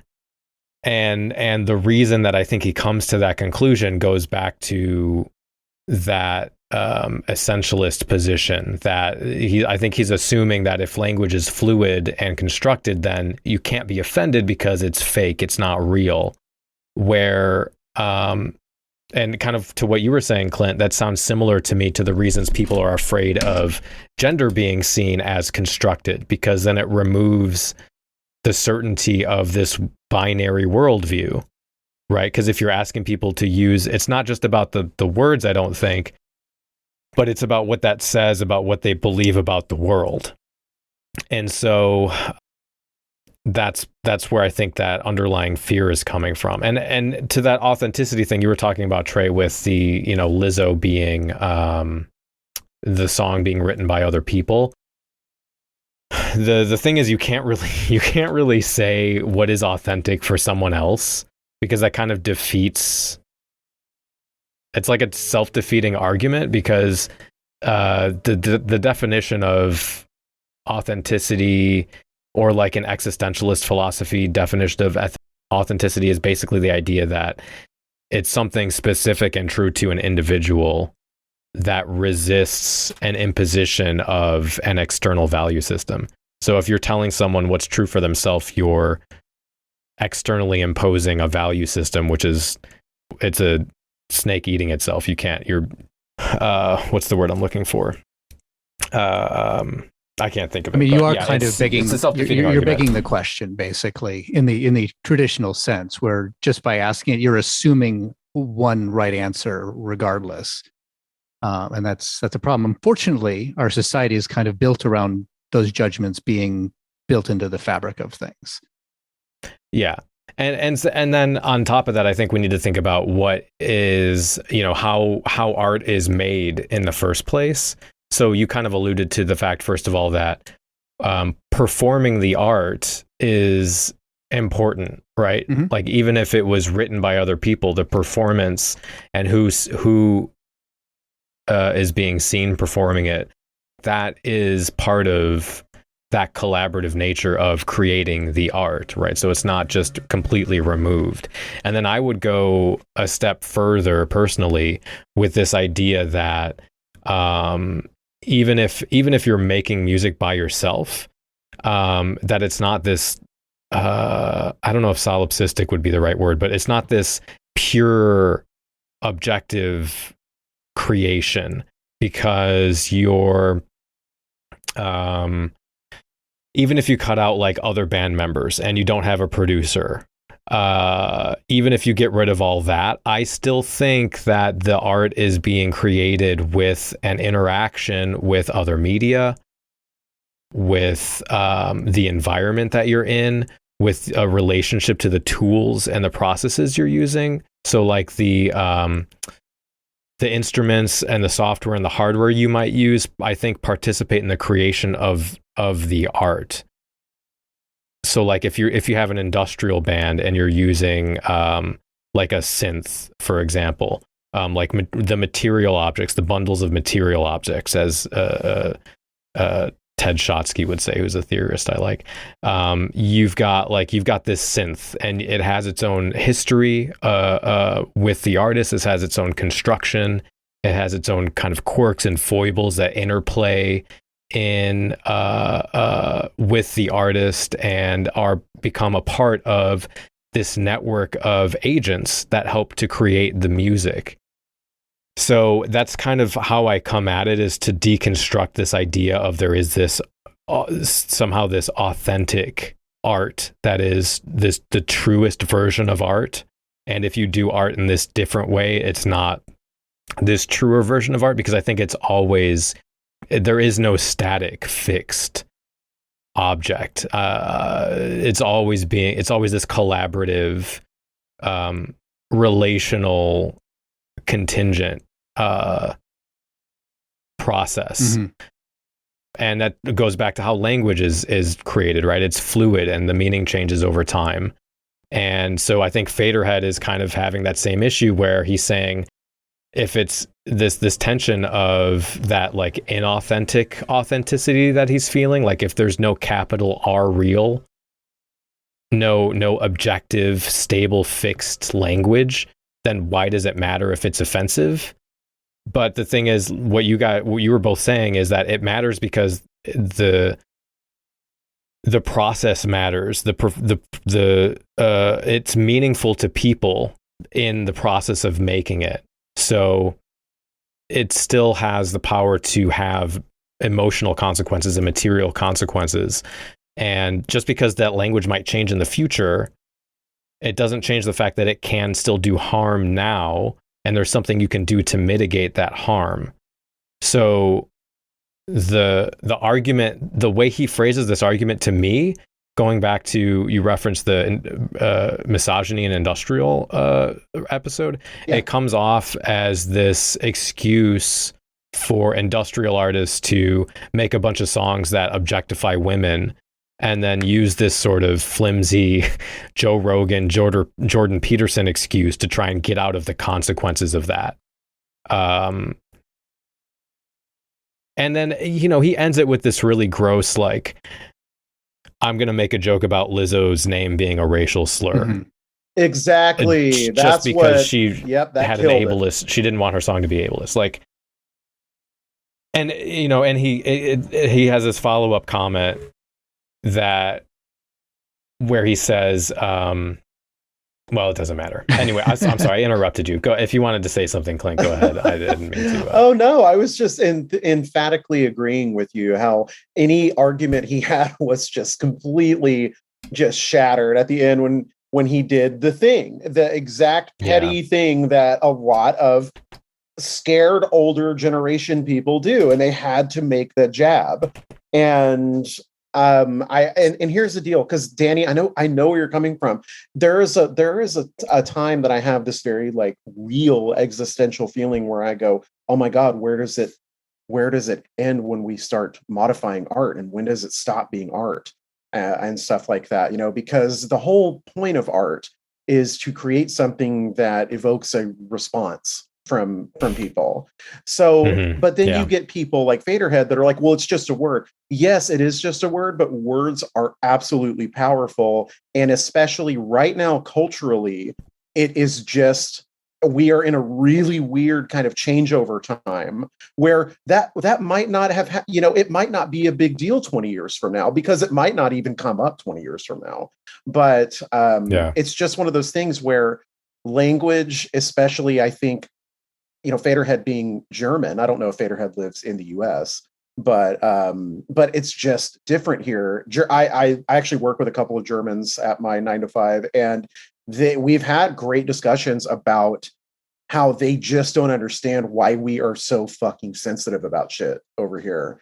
And I've had to explain that I just think because we were so insensitive for so long, it's got this weird inverse effect now where everyone's going, oh shit, should we still be doing this? Like, maybe don't say this or do this. So I don't know if this is going to be a lasting problem, or if it's something that just as we're trying to evolve as a species over here, if it's something that will just Faderhead out with time. Yeah. Well, I mean, I guess I'd rather live in a world where we're not playing Romeo's Distress at the club, or we're not playing Sun Sombre at the club, or rather than when everyone was just cool with that Der Untermensch song by Typo Negative about the welfare queen, and it was just completely classist, racist song where, like, Trey, you said Lizzo had a financial incentive. I think I might actually even argue that she has such a big platform, because the people that were talking about this was, I think if I remember correctly, it was Australia, where it came up as an ableist term, I think, if I remember correctly from the article. But I think she's such a huge artist that she probably could have completely just steamrolled over a minority group and not had much of a problem with it, as far as like impacting her career.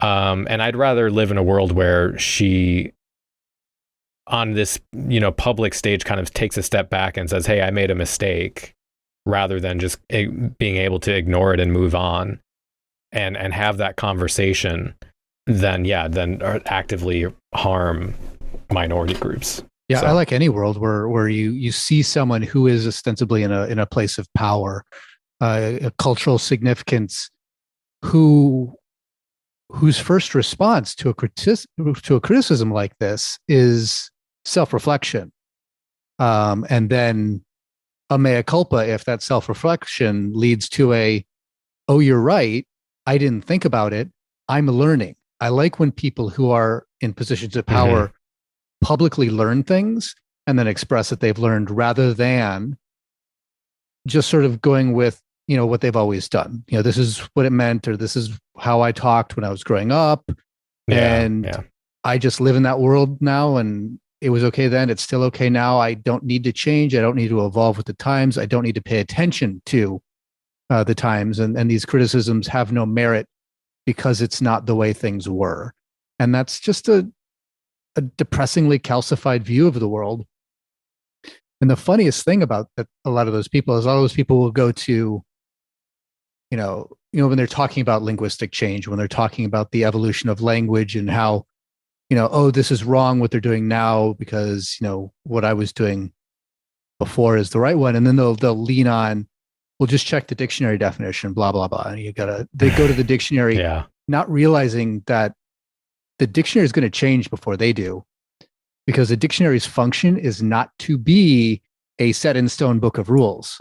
A dictionary is an expression of language as it's currently in use. It's a compilation of language in use, which is why everyone gets, why it's so fun to me, but also so galling to some other people to see some of these weird slangy words that get added to the dictionary every year when they have those releases. Oh, these new words are added. Like, that's not a word. That doesn't mean this.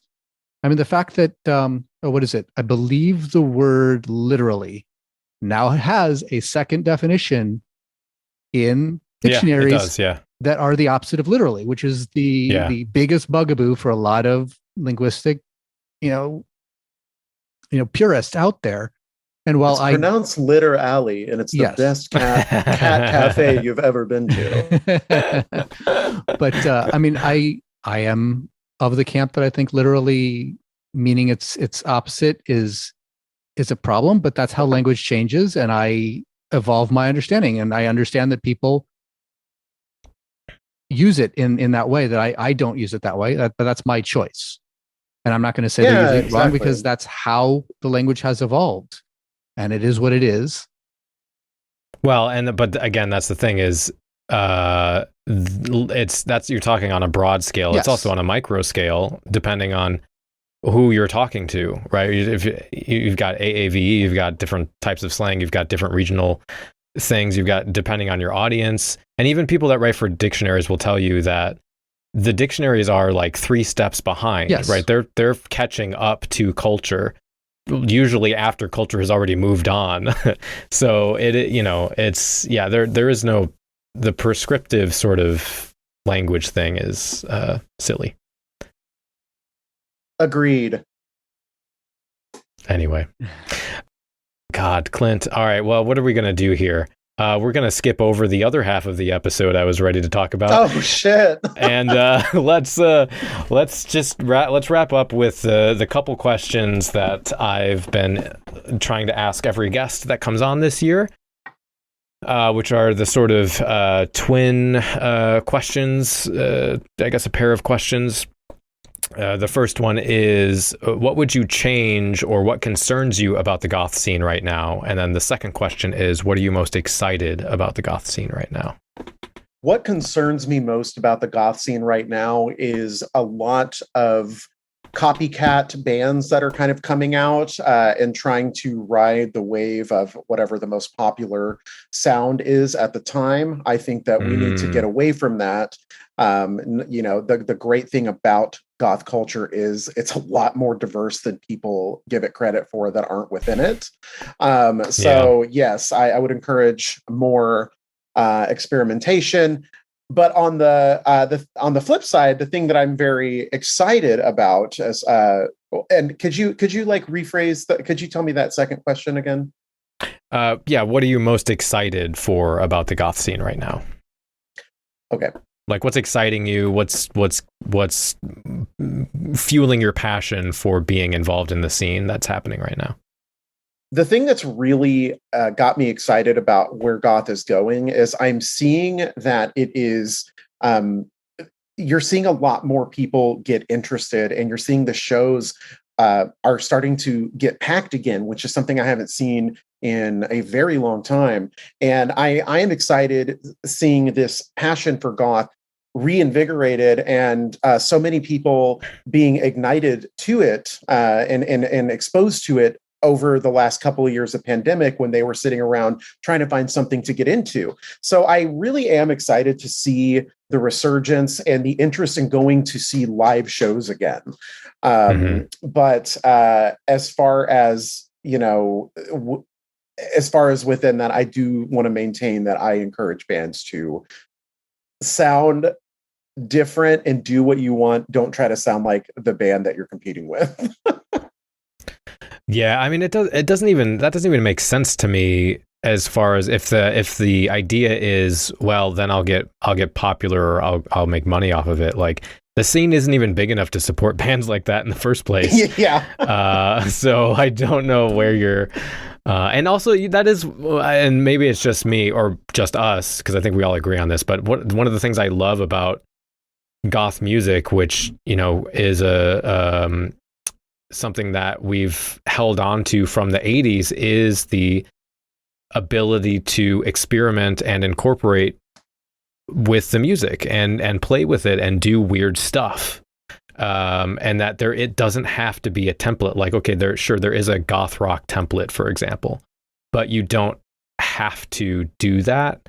You don't have to stick with that. You can be weird and dark and spooky and still goth without sounding like everyone else, Yes, and anyone that is maybe kind of new, that is just listening to Cemetery Confessions, number one, you've stumbled onto an amazing podcast. But number two, I highly encourage you pick up Killed by Death Rock Volume 1 and 2. It is a great example of the diversity that you will get. That, and also there are a couple of compilations from Germany that you can still find really cheap on Discogs. It's called the Zillow Mystic German Sampler, and they have like a couple of those. And that's a great way to expose yourself to all of the different sounds that you can get within the goth subculture and the genre.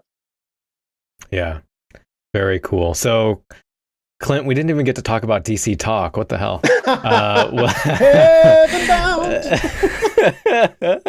I think I'm gonna. I'll have to have you on again. Not obviously because you're amazing, but I love hanging out with you. But there's so much more to talk about that I was ready to talk about, and I think we could definitely do another episode. So we'll have you on again for sure. Yay! For anyone listening, I will have all this linked in the show notes. You can find Clint as The Order of Death. Of is spelled with a V on all socials, or as Ghoul Whip for his DJ stuff. You can also find, obviously, we've been talking about Blood Bells on Bandcamp or anywhere you want to search up Blood Bells for his band. And I will have, like I said, all those linked in the show notes. So was there anything I missed, or do you have any upcoming projects you might want to shout out? I do just want to let everybody know that we know it's been 1,000 years since our first album with Blood Bells. So we are working on not only getting a new EP out by the end of this year, but new merchandise as well. We're going to try to do enamel pens and just like great fun stuff that you might not be able to get from a lot of other bands. So stay tuned for that. And I just want to thank Danny and Trey so much for having me on the show. Y'all, I feel so privileged to have been on the show, and I can't wait to come and talk again, maybe more about our religious upbringing, me and Danny, next time. But yes, I love both of you, and I don't say that very often to people. Thank you for doing what you do, and keep on doing it. That's very sweet. Yes, thank Clint. you. I love you too. Thank you for coming. You're a great guest too. So it was great having you. Great discussing things with you. Great hearing your impression on some of these things that we talk about. But it's great to hear being an insider in some of these things that we've been discussing and hearing your take on it. And I think that was really some great insights you provided as well. Oh, thank you so much, Trey and Danny, both of you. Again, I cannot wait to come back on, and I hope that you have a wonderful rest of your day, and I cannot wait to listen back to this. All right, so we're going to do the album review here. I did want to mention, because I was kind of thinking about this a little bit I mentioned to you off air, but I was listening to episode 34 of the podcast, which was called Individuality versus Conformity, because I knew, and now unfortunately we didn't get to everything we wanted to talk about on this episode. Again, hopefully we'll do another one soon. I think we should be able to, but I knew we were going to be talking about, or I wanted to talk about, identity and how that's constructed, how I see that happening. I didn't even say the word ontology this because I was trying to edit myself down, because I knew we had a hard stop. Clint had to get to band practice, so I was trying to compress everything. So I was listening to this episode from like 6 years ago to hear what I was saying about identity, because Trey, you were on that, Danny Burkhoff Hopkins was on that, Mark was on that, and we were talking about authenticity and understanding identity through sociological frameworks.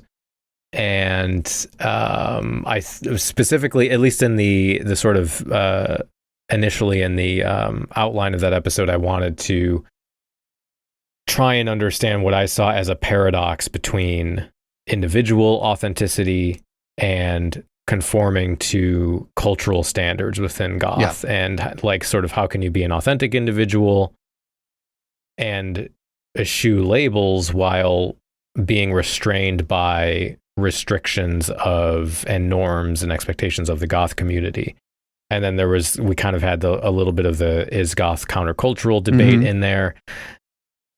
And so I wanted to hear where I was coming from with that. And at that point, and that's a great episode if anyone wants to go back and listen to it. I think I don't agree with my position, but it's a very interesting, entertaining episode. I think it's the most interesting to listen to that sort of thing then as well, because it's, to a degree, it's a self-point counterpoint. You can see how you evolved. I mean, from a personal growth perspective, but also from a long-term listener perspective. What would be great is to have two recommendations where I listen to 34, listen to this one, and see how and why my perspective on this changed, because that's kind of what we talk about on this is how we're constructing our ideas. And seeing live somebody's mind changing on a topic is a good way to, one, understand that that's possible. But two, just to see the thought process that leads to it, to see the sort of critical thinking, rational process that leads to that sort of thing, is a good thing for everybody to experience, both in their own selves and other people doing that as well.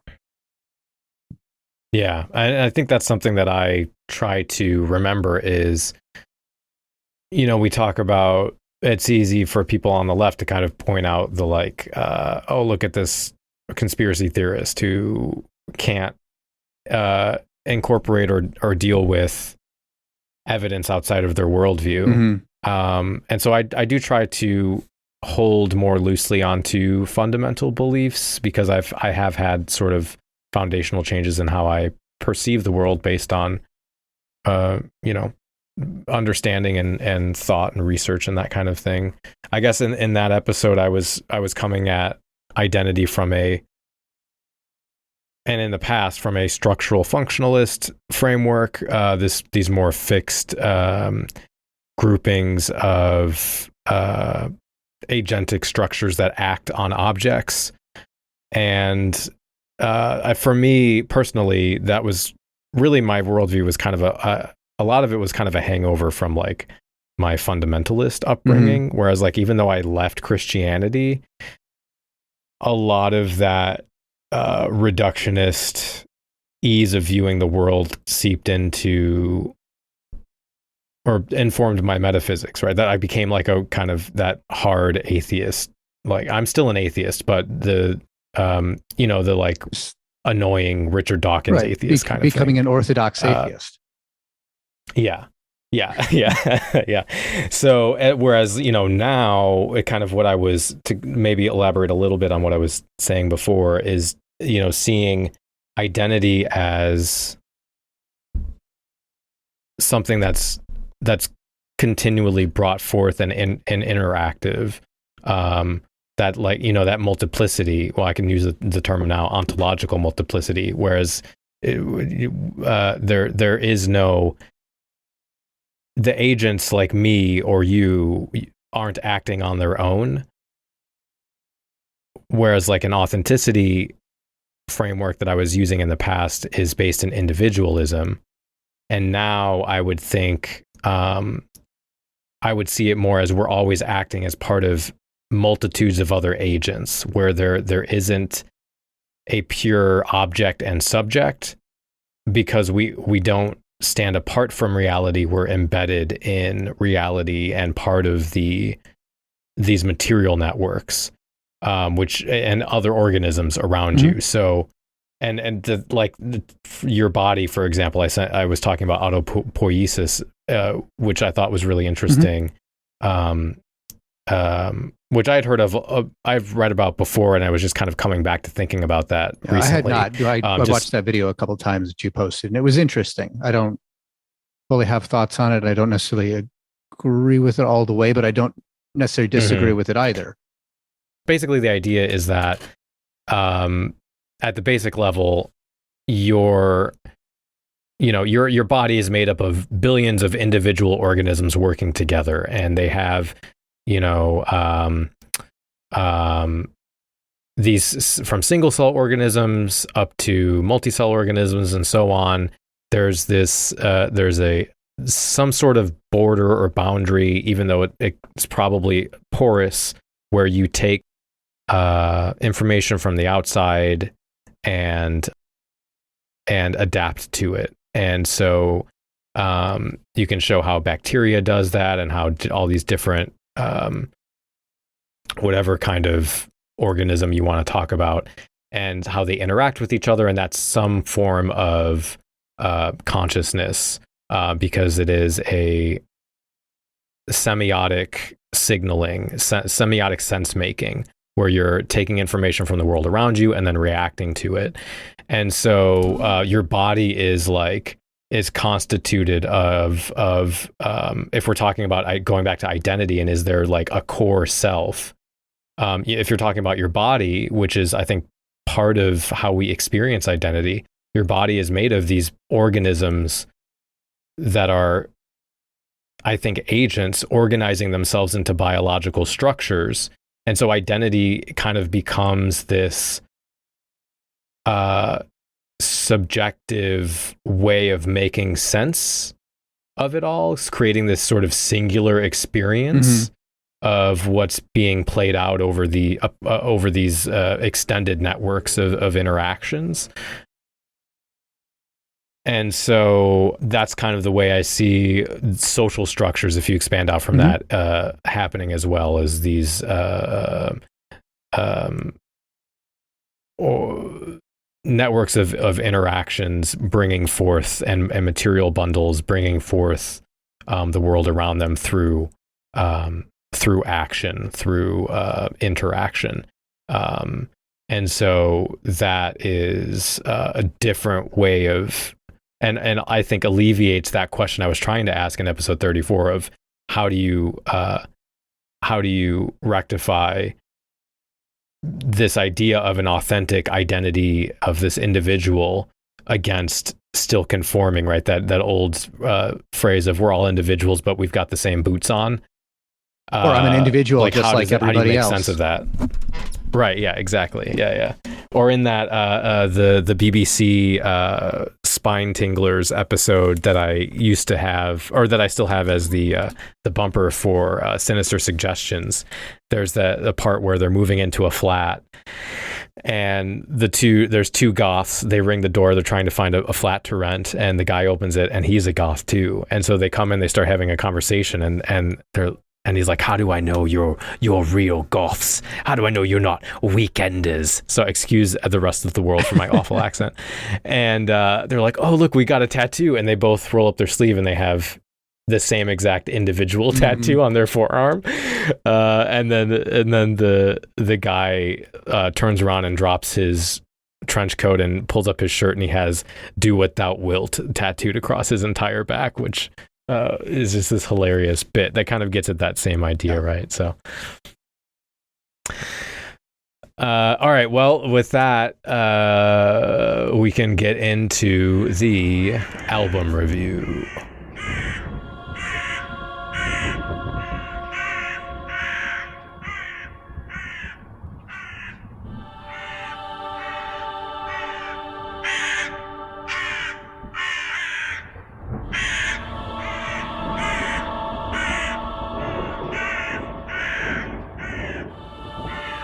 Album review. All right, so the album we're reviewing this month is Arcana or Arcana by the band Czarina, and they are listed as being from Spain. And their their Bandcamp blurb says, Czarina is an American award-winning synth and electronic artist, songwriter, producer, visual artist, and filmmaker based in Galicia and London. Her work transcends a vast spectrum of electronic genres, including dark electro, gothic new age, progressive rock, industrial, synth pop, and post-metal. So before we share our thoughts on the album, I'm going to play a track. And I was torn between either maybe Atomic or Wonderland. I don't know if you had I really liked The Fox's Wedding. That was probably my favorite because it was the one that stood out. But as in usually my favorites on a lot of things, it's the one that's not necessarily representative of. But it was definitely my favorite track. But it wasn't at all. Well, it was notably different from the rest of the album. Yeah. So let's go with Atomic. It's called Atomic Ad Inf. This text is so small I can't see from here. Ad Initium. I'm going to assume it's Ad Initium because I think that's the UV that is oftentimes thrown in there for we're evoking Roman script. So I think that is a meant to be pronounced as a U, even though it's a V. I would say Ad Initium. Okay. And here you go.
So, my thoughts on this album. So, the first thing that stood out to me were the vocals.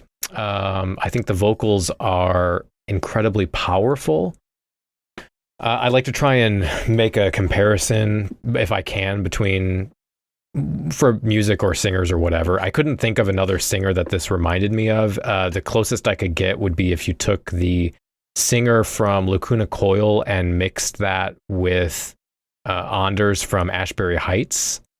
That's kind of the amalgam that I came up with. But you get this lush vocal that I absolutely love, whether she's chanting in Latin with what sounds like her voice echoing off the walls of a cathedral, like in the song we just listened to, Atomic, or something more subdued and personal, like in the song we also brought up, The Fox's Wedding. I thought the vocal performance on this album it left me in wonder the whole way through. And actually, speaking of Ashbury Heights, that track we played, Atomic, really actually reminded me a lot of what could be like a post-apocalyptic version of an Ashbury Heights song. You get that like saccharine, dancey, synth poppy beat that is just so good you have to get your ass up and dance to it, at least in my case. But the whole album isn't a synth pop album. I think this is one of those bands that's a little harder to nail down because they are playing with all kinds of genres. There's like sort of tribal rhythms, for lack of a better word. There's harsher industrial synth lines. There's some soaring guitar riffs. There's pagan, like neo-medieval chanting. You even get, like with the track Excelsior, you get the weird early 2000s metal industrial sound going on every once in a while in that track, which I thought was interesting. So for me, it's kind of like a harder band to classify, which is a good thing, right? They played, I know she played Goth's For Sanctuaries festival, which was one of those pandemic festivals where it was just live streaming, and had like this massive list of just all goth bands. But I wouldn't necessarily call this a goth band. I'd probably go more with goth adjacent, but that's not really a genre. So, I mean, whatever. It doesn't really matter too much to me. But it's interesting. So musically, the instrumentation, I think all the instruments, except for some of the guitar work, is synth based, which really fits into the cyberpunk vibe that the singer exudes in their stunning like promo images or just like Facebook photos and things that you can find that are gorgeous. Like think of the best, the coolest looking cyberpunk media that you could think of, and it fits right in there. So the music is this mashup of that kind of style with like sleek electrofuturism, that kind of puts it into this feeling like the sort of like immediate future that we can kind of imagine us experiencing with sort of like all the dystopia that we have right now, but maybe in an adjacent universe that happens to have better technology kind of thing.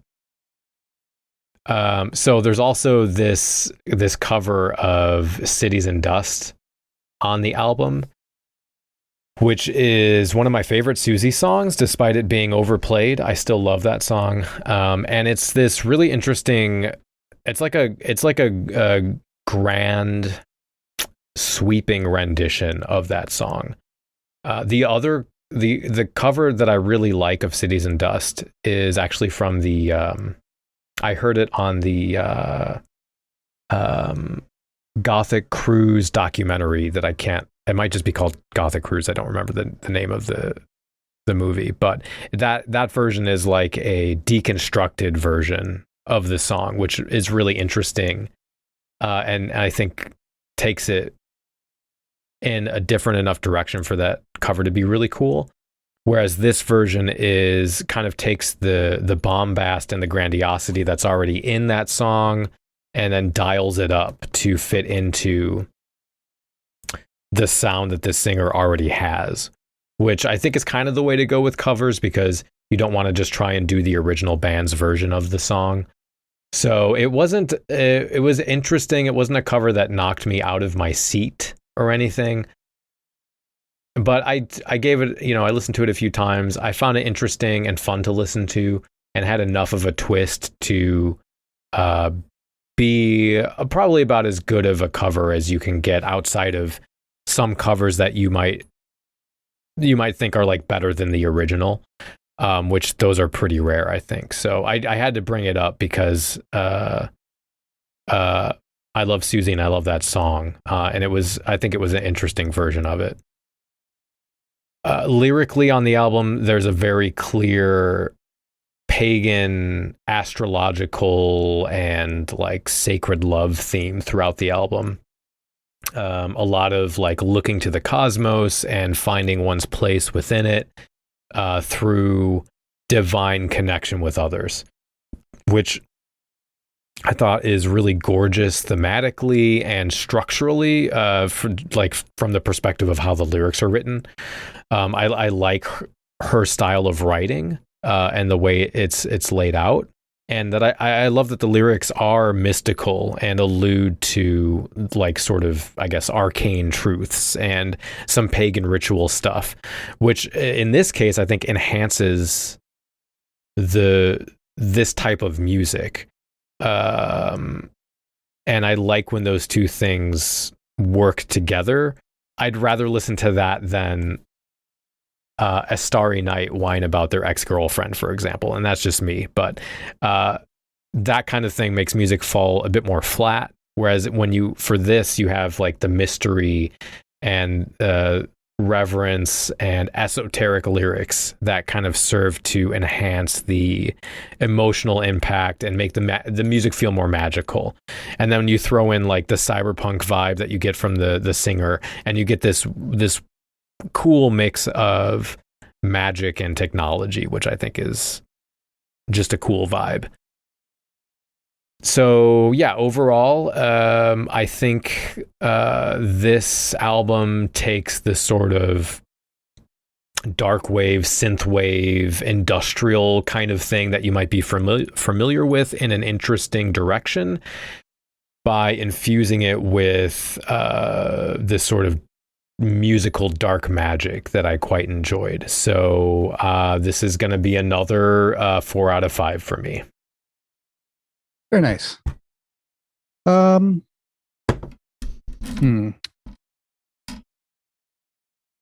overall, I mean, I did really like this album. I agree with a lot of what you were saying. The vocals were great. She's a very expressive vocalist. Reminded me not of any specific vocalists, like you were saying. It is a relatively unique voice. I guess it was most reminiscent to some of the sort of, the vocals as well as the thematic nature of the songs reminded me a lot of that sort of pagan influx of musicians that were throughout the 90s that were evoking all of that sort of sound with the sort of chanted vocals and sung vocals, with the chanting being sort of a subtext. It's not like it's flat out chant. Most of the vocals are pretty standard, kind of female synth poppy, with a pseudo operatic bent, so a little bit more polished than a traditional sort of I'm just gonna sing kind of synth poppy post punk feel. Yeah. They have a lot more polish. It definitely belies some vocal training. So it has a very powerful voice, a very, sounds like a trained voice, singing in a style that's more synth poppy. It's not doubling down on the operatic, but it also adds some chanting elements. It adds some other vocal styles in there through multi-tracking, through some shifts, as you have like, again, if we do the Atomic album or Atomic track that we played, it'll have a sung line and then have sort of a buried back in the mix a chanted line as they go through the chorus. So there's a lot of that where it's sort of the vocal will shift as it's trying to express different things through individual songs. Though it stays consistent, it has a consistent timbre throughout, so it doesn't feel like it's someone doing a bunch of different voices. It's not like a Mike Patton kind of thing where every 5 seconds it's a completely different vocal style because he's just insane. So it doesn't go down that route, but it does shift. It's not just we're doing one voice throughout. It's not that sort of stereotypical do the goth sound either. So it's kind of mixing between that. It has some of a goth sound, some of almost a neo-folk sound, some of a chant sound. So it really has a lot of these sounds that it smoothly transitions through throughout each individual song as it fits what the lyrics are trying to express, or the sonic landscape that's being evoked by the artist for that particular moment. So I did really enjoy the voices. And all the individual instrumental parts were also really good. It had some really good synth work. The drum work was interesting. It didn't feel like just a drum machine hitting play on a simple pattern. Not quite as complex and interesting as the previous album we reviewed, where I lauded their drum work as being very reminiscent of what I really liked about Sisters of Mercy, where it felt like a live drummer, even though it was a drum machine. This is in that direction, but not quite to the same degree. It was more of a background element. There was less kind of soloing, but it didn't feel like just let's put on a loop and then improvise over a static loop either. So it was a good middle ground, but I didn't feel that the drums stuck out to me in a good or a bad way. They were just kind of there. They served their function as being the structural element of the song that allowed it to hold together. Yeah. My main issue with the band is while all of these individual elements were very polished, they were all stuffed into all of the songs. And the songs just felt... That's true. Almost all of the songs, except for the Fox's Wedding, and a little bit the previous track, Excelsior, right before that. Mm-hmm. Those two tracks kind of felt like they had more room to breathe and felt like they had more dynamism, where a lot of the other tracks were just so stuffed full of interesting musical ideas and textures that they were a little bit overwhelming. I will agree. It did feel kind of muddy at times, because you're right. There was a lot going on. I get what you're saying. It just that and all the tracks also seem to be in the production realm of things just overly loud. They were kind of pegged. They didn't have a lot of dynamism, not a lot of ebb and flow. Right. And we have a really loud active part, and then we ease back into sort of a quieter part. So it kind of, I feel that makes things lose their impact. A loud thing is only loud because it's contrasted with a quiet thing. And if everything's turned up to 11 throughout, it just becomes noisy. And in the denigrated it says it just becomes noise. This wasn't in that aspect where it was just noise, but it was kind of this even keel that I felt dampened some of the emotional impact to me. I didn't get some of that dynamism that really engages me with a song, makes me interested, because it would start a little bit quieter, then ramp up to a level and just sort of stay there until the end, and it would fade out. So that sort of was my biggest critique, and that was really sort of dragging me out of the music a little bit, is just being distracted by the sheer loudness of it, as well as just the what I view as sort of an overstuffed sense of, we can put more in there, we can fit more in there, let's fit more in there. Where I kind of like the idea that great art, music, whatever the art, is all about having an idea and then taking parts away until you have the expression that you want, that gives you that ebb and flow, that gives you that push and pull of content that really evokes the mood. Where this felt like just, ooh, here's another really cool sound, and it would just slot in here. Maybe I'll carve away a little bit of this other sound to give room to stuff it in. So it felt kind of overstuffed. A lot of the tracks did to me, and I found that distracting through a lot of it. That is one of the reasons that the Fox's Wedding stood out to me. It was one of the exceptions to that on the album. Where I'm like, oh, this is really interesting. This has that dynamism. This has something that is drawing me into it. Whereas the other tracks didn't feel like they had space for me to fit. I couldn't be drawn in because there was no room for me to be drawn into. I just sort of would look at this edifice that was well crafted and the individual elements were good, but it felt a little bit distant to me. Yeah, I think that's something from a different example. Something From Software does really well with their games is they write the story and then they meaningfully cut out parts of the story that make it into the final game.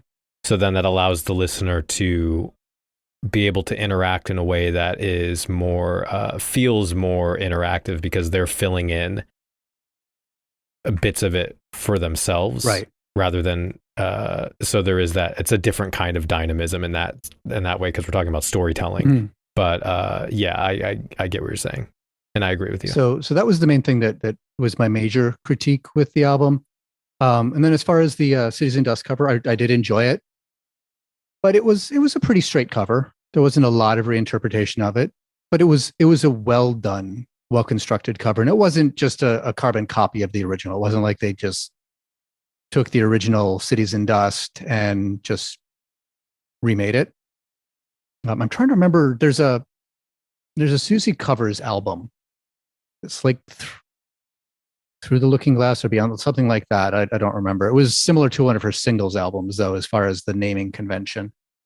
And I'm trying to remember who did Cities in Dust. I really liked that cover. It very well may have been Collide. I don't know. And I'm not familiar with who did the cover that you had referred to, Danny, when you mentioned the Goth Cruise one. I'll have to look that up. I'd have to look up. Unfortunately, I tried looking in my MP3 collection, but it's one of those CDs that I never ripped. Or I put it somewhere else. I don't know, but I wasn't able to find. I looked up Cities in Dust and couldn't find anything other than the 3 Susie versions that I have in my collection. I know I have the actual album somewhere. I just don't remember who did it. I know the director mentioned in an interview who did the cover, but I'm not seeing any like text referenced online, which again goes back to puts lie to the idea that you can find anything you want on the internet. Anyone who's tried to look up lyrics from an obscure album will know you cannot find anything you want on the internet. Yeah, I'm not finding it. I'd have to dig through my CD collection. That would take a while. Even though I just did dig through it when we were talking about the future episode. But I didn't pull that album specifically. I'll find it later and probably mention it to you somewhere. I'll figure out what it is. But right now we're recording, so I'm not going to bother digging through this. But yeah, I thought it was a good cover. And it did have some reinterpretation sonically, but it still felt very similar to the original rather than being a very big reworking of the track. And I tend to prefer covers that really heavily reinterpret original songs. Not necessarily to make them better or worse. I'm less concerned whether the cover artist did it better than the original artist, but I do like to see them being very different, where I would want to listen to one or the other for very different reasons, rather than just, what flavor of the same song do I want to hear? I want to hear someone that really reinterprets it. And I do like to, as we discussed in the episode when we were talking about music, I like deconstructions. So when someone really takes something apart and then puts it back together in some novel way with very different instruments, or even when one of my favorite things with covers is when a band does a cover in a different genre. I love the sort of, and they can be schlocky too, but like the Bach does the Beatles, or heck, even Wendy Carlos's Switched on Bach. Now I'm getting into a whole Bach thing, apparently. But, I've got, punk bands doing pop songs. That was a big thing for a while. During the 90s swing revival, you had the lounge cover up versions of everything and its mother.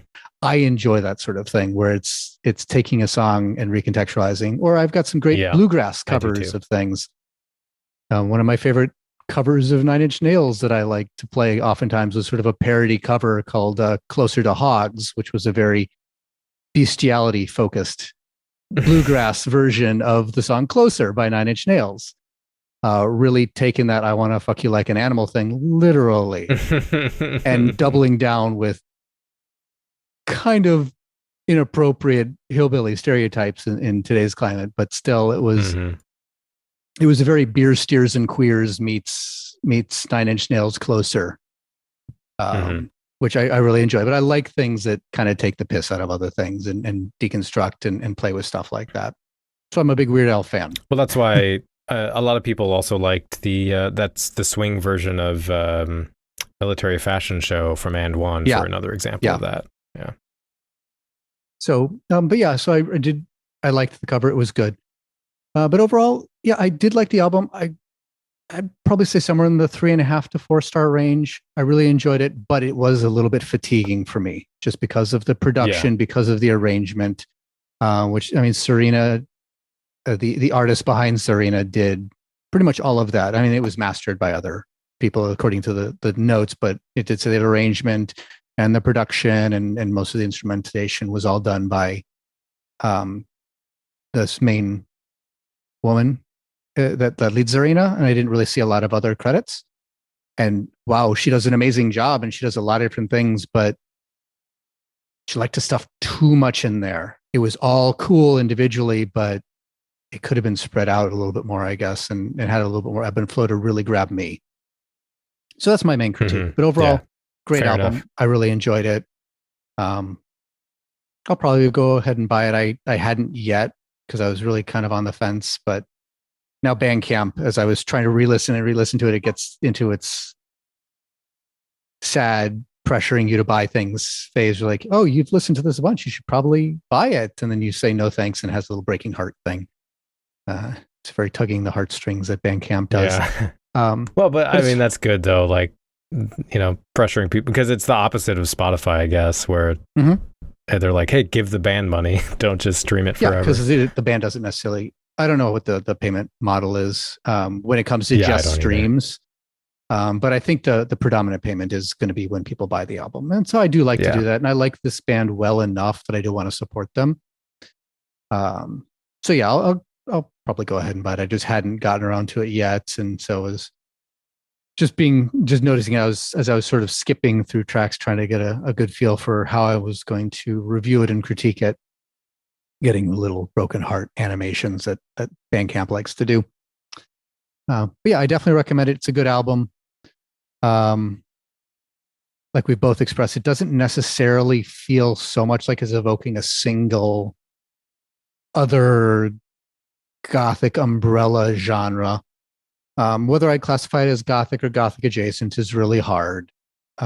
It's something I would definitely play in a Goth set at a club. Yeah. But then my interpretation of what was viable to play at a Goth set had always been very loosey-goosey.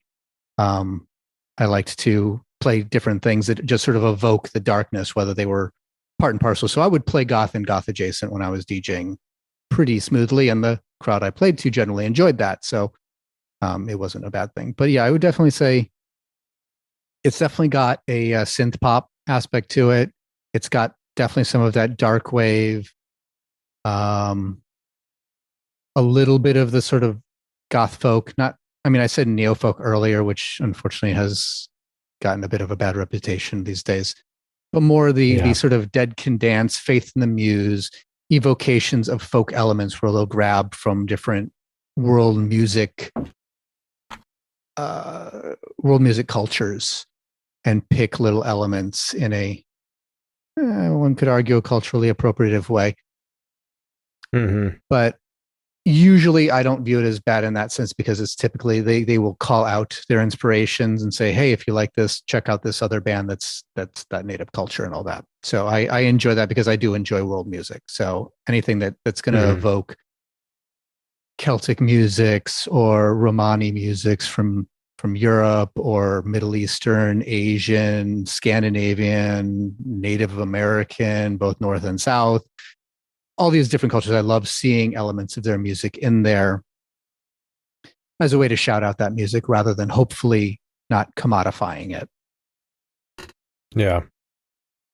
I don't know enough about that subject to have an opinion, so. That's fair. I didn't feel that this was the elements were there in small ways. It didn't feel like someone was writing on the coattails of some sort of a cultural musical expression in my mind. The main expression there was sort of a core dark wave synth pop sound. That's sort of the core, and then the other elements, like you were mentioning, the tribal drumming and stuff like that, were just little elements that were thrown in as flavor, ear candy, something that was evoking something that was being talked in the lyrics, and is usually part and parcel when it comes to a band that has pagan lyrics, because you want to evoke that idea of pagan, which is usually, when musically evoked, is indigenous musics of some culture that has noteworthy pagan roots.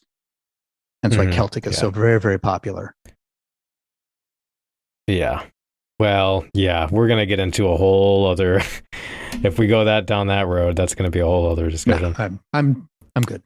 Well, good. Yeah. So yeah, fair points. And yeah, thank you for bringing up that criticism as well, because I hadn't really, I hadn't articulated that. But once you talked through it, I do agree with you. So you've got to be interested in death. It's the last great taboo. It's the only taboo left. Precisely. I mean, why is it, do you think, that everyone in here is dressed in black? It's a celebration of death. No, I just like the clothes. Yeah, well, no, I mean, the clothes look good. Yeah, I mean, death looks good. Charles Manson, yeah? No, he was cool.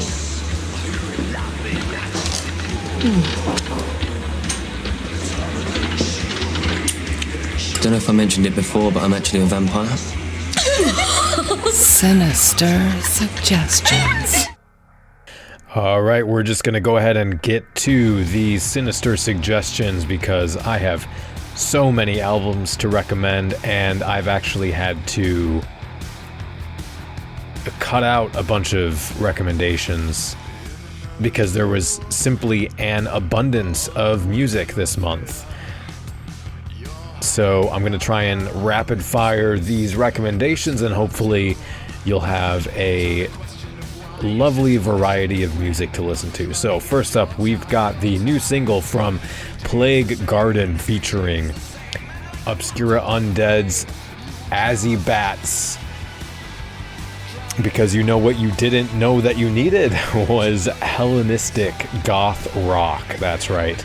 The new Plague Garden track features lyrics and vocals from Azzy, and their vocals are 100% the standout here. The lyrics are written in a way that very clearly has a message, but that message is obscure, sorry for the pun, in such a way that you have to really sit down and think and work through the references and allusions, which I'm a big fan of that type of writing. Musically, it's a straightforward darkwave track, front-facing bass with a drum machine backing and classic jangly guitar. Again, though, Azzy's vocals are incredible.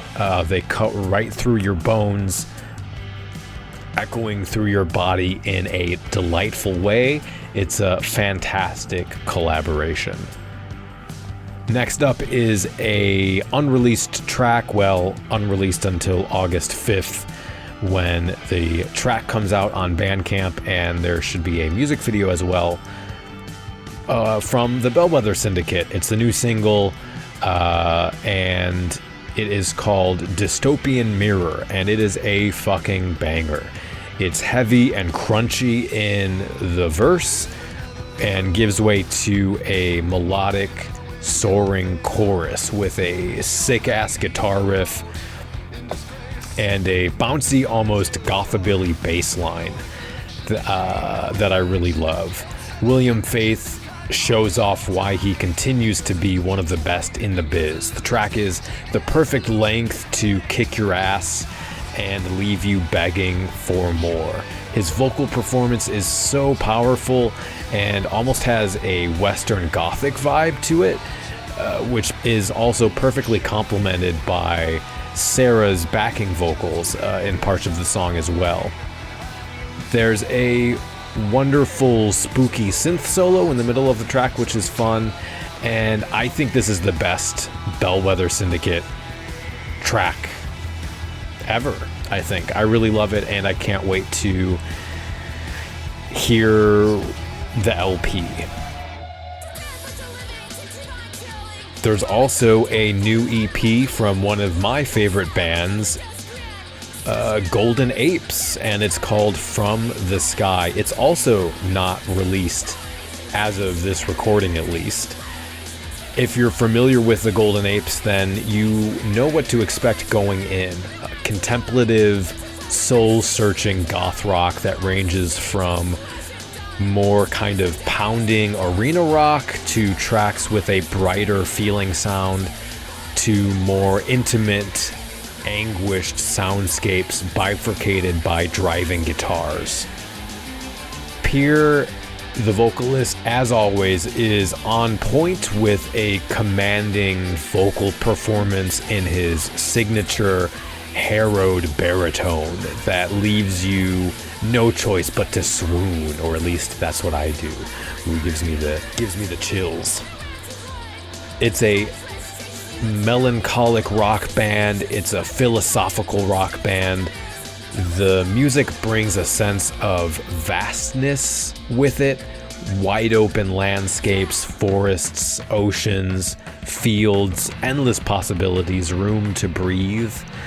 I'd love to talk about the album in the context of their body of work, but this is quickfire, so suffice to say, this is their first album back in 3 years, and it does not disappoint.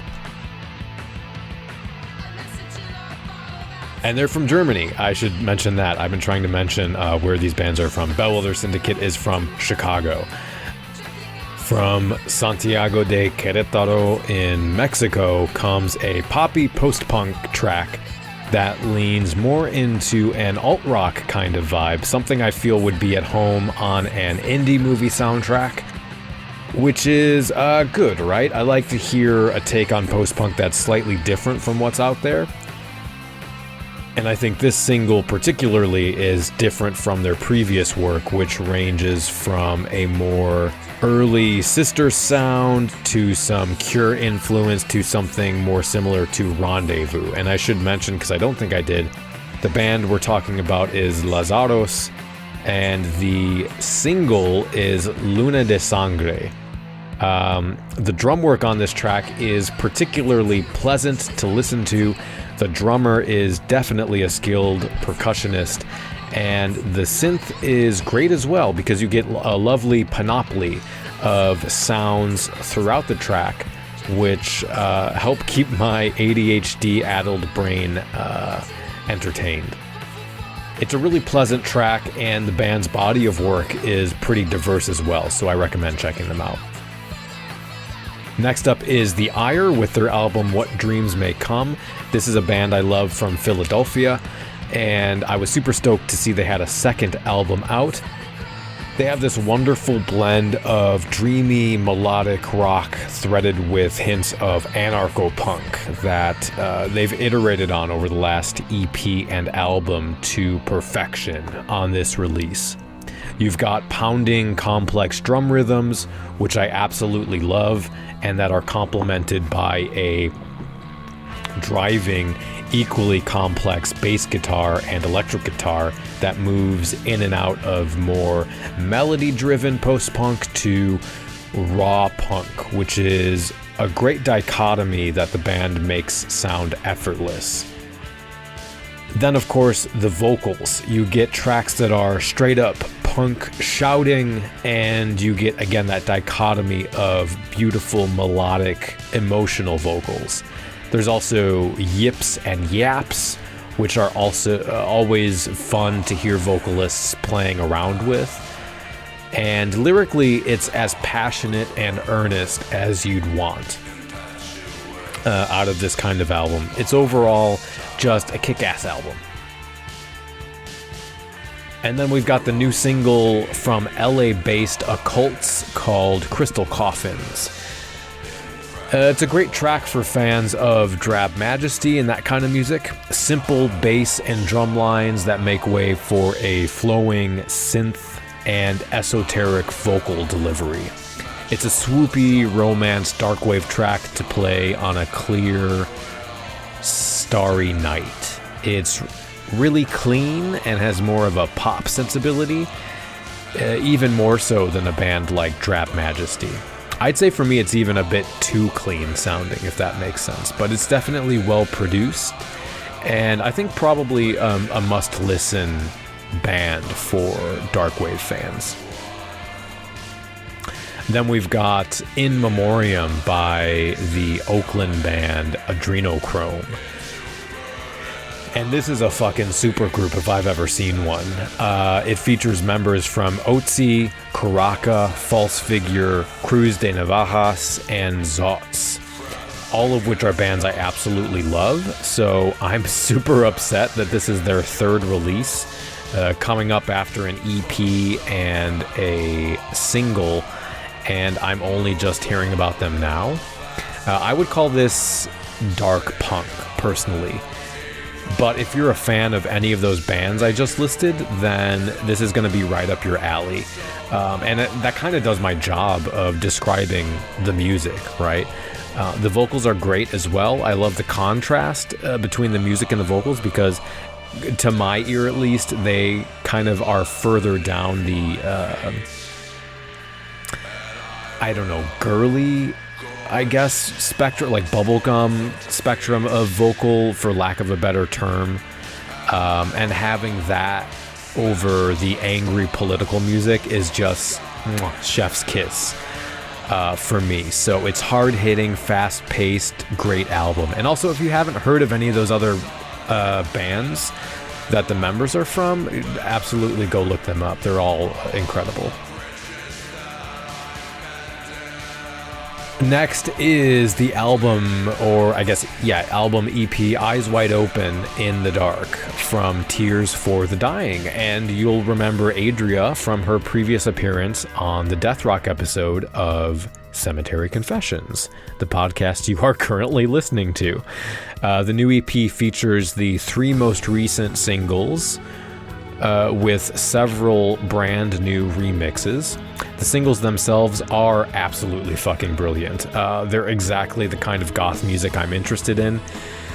Moody as fuck, whether it's slow, creeping, haunted post-punk meant for a rainy day at the cemetery, or psycho killer-infused death rock injected tracks.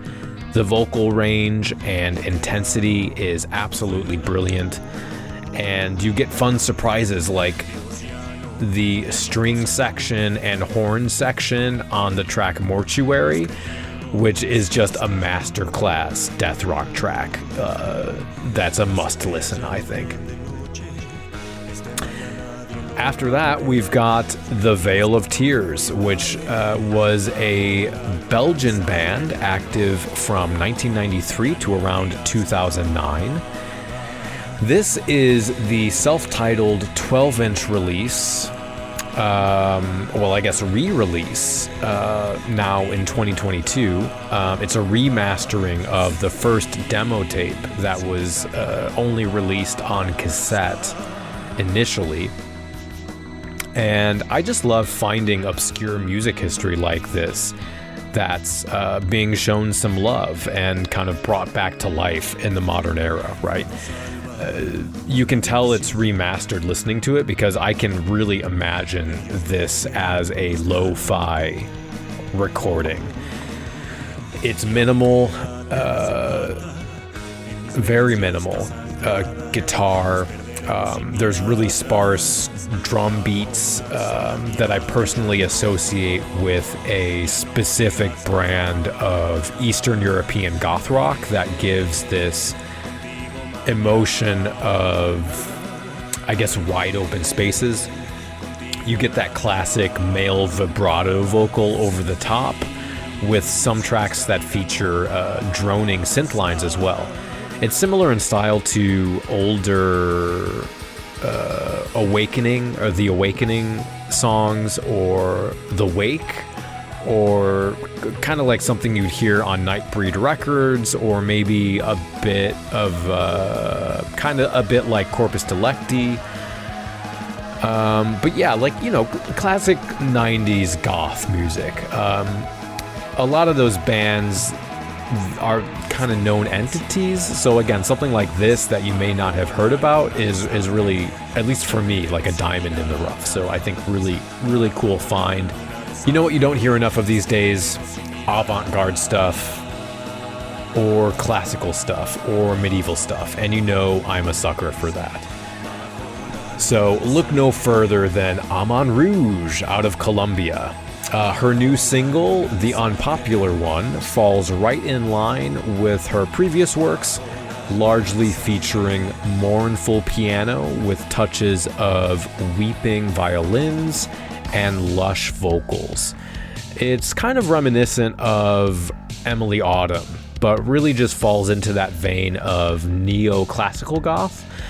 So if you're a slut for that sad romantic goth music, then this is a must listen. Next up is a band out of Mexico City called Blood Dance, and the new single is called Wicked King. It's like a blend of goth rock and dark wave. You get soaring guitars and smooth melodic synth. The band tagline is dark music for dark dance floors. So initially I thought like this was going to be a kind of intense industrial dance beat, but you actually get this, well, in this specific single at least, a pretty laid back, tempo-wise track, which is really perfect for kind of, you know, sweeping the cobwebs. Though The Wicked King is actually more upbeat than some of their previous tracks, for sure. You get a deep, resonant vocal with lyrics that bring to mind gothic romance novels. I'd never heard of this band before, but I quite liked what I've heard so far, and I'm looking forward to more from this band in the future.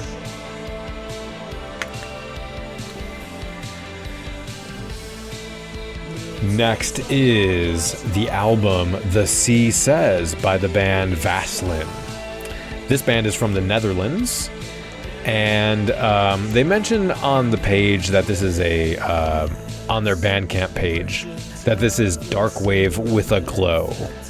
To me, though, I think this will appeal more to my fellow pagan and hippie folk who enjoy music infused with folk leanings, because you do get some dark wave, but you get some illusions of metal and indie as well as ballads, but all of these genres are suffused with folk, whether it's in the kind of string instrumentation or the cadence or the vocal delivery. At least this is how it reads to me.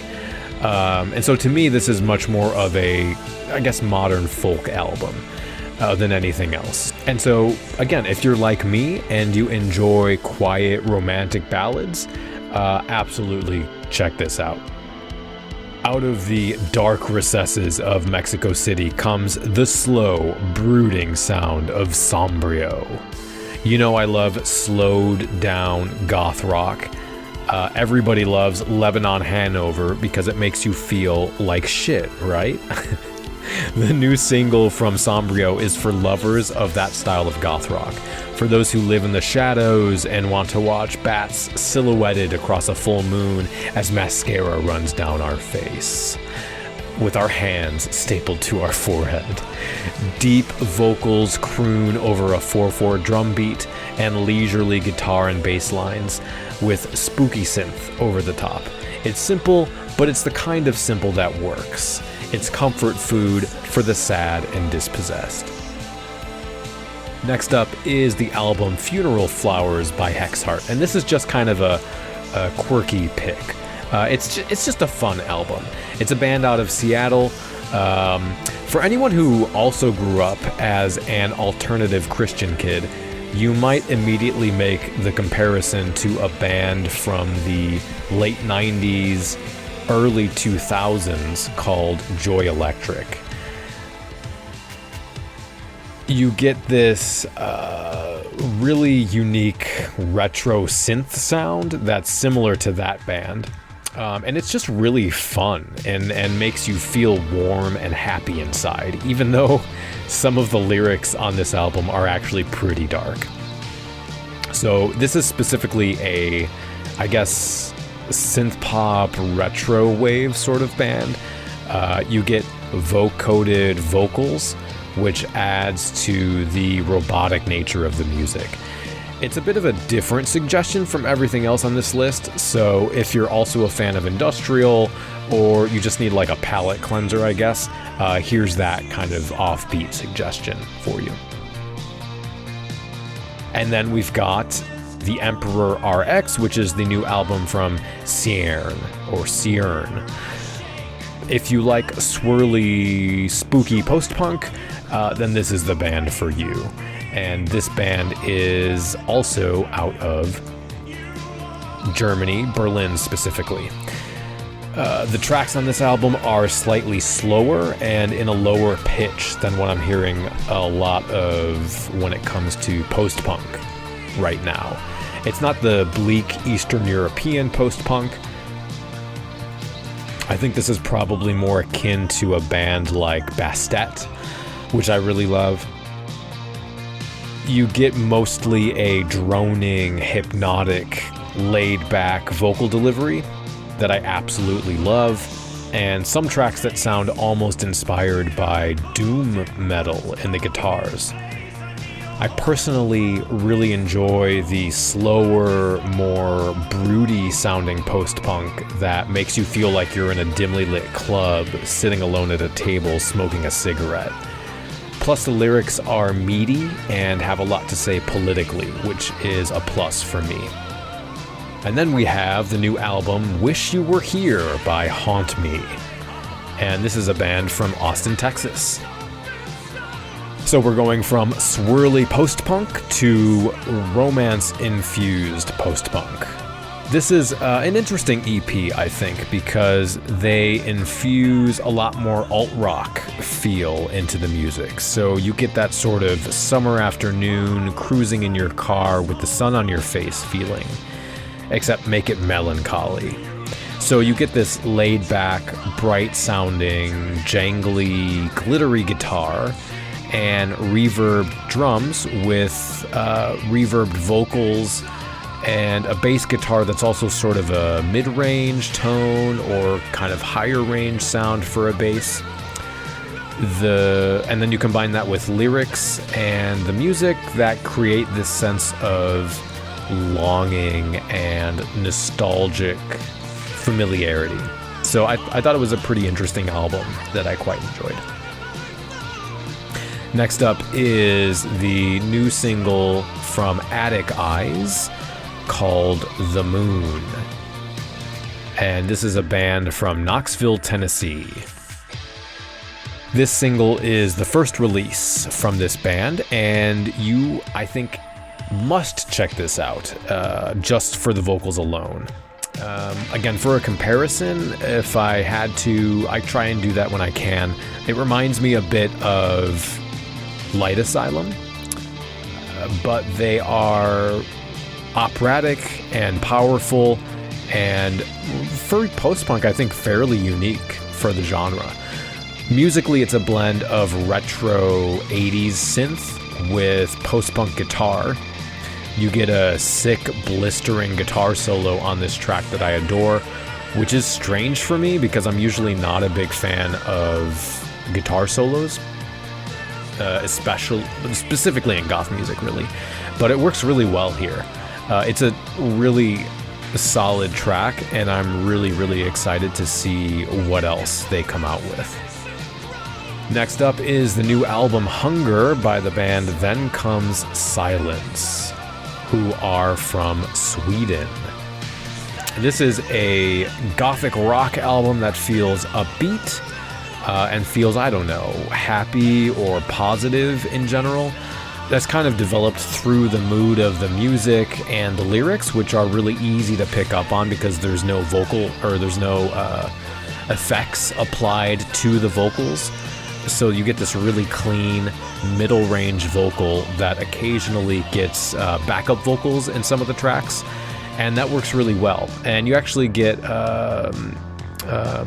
guests on the tracks as well. So you get like William Faith, Carolina Engdahl of the Swedish band True Moon, Gazd Doozer of Ox Anima,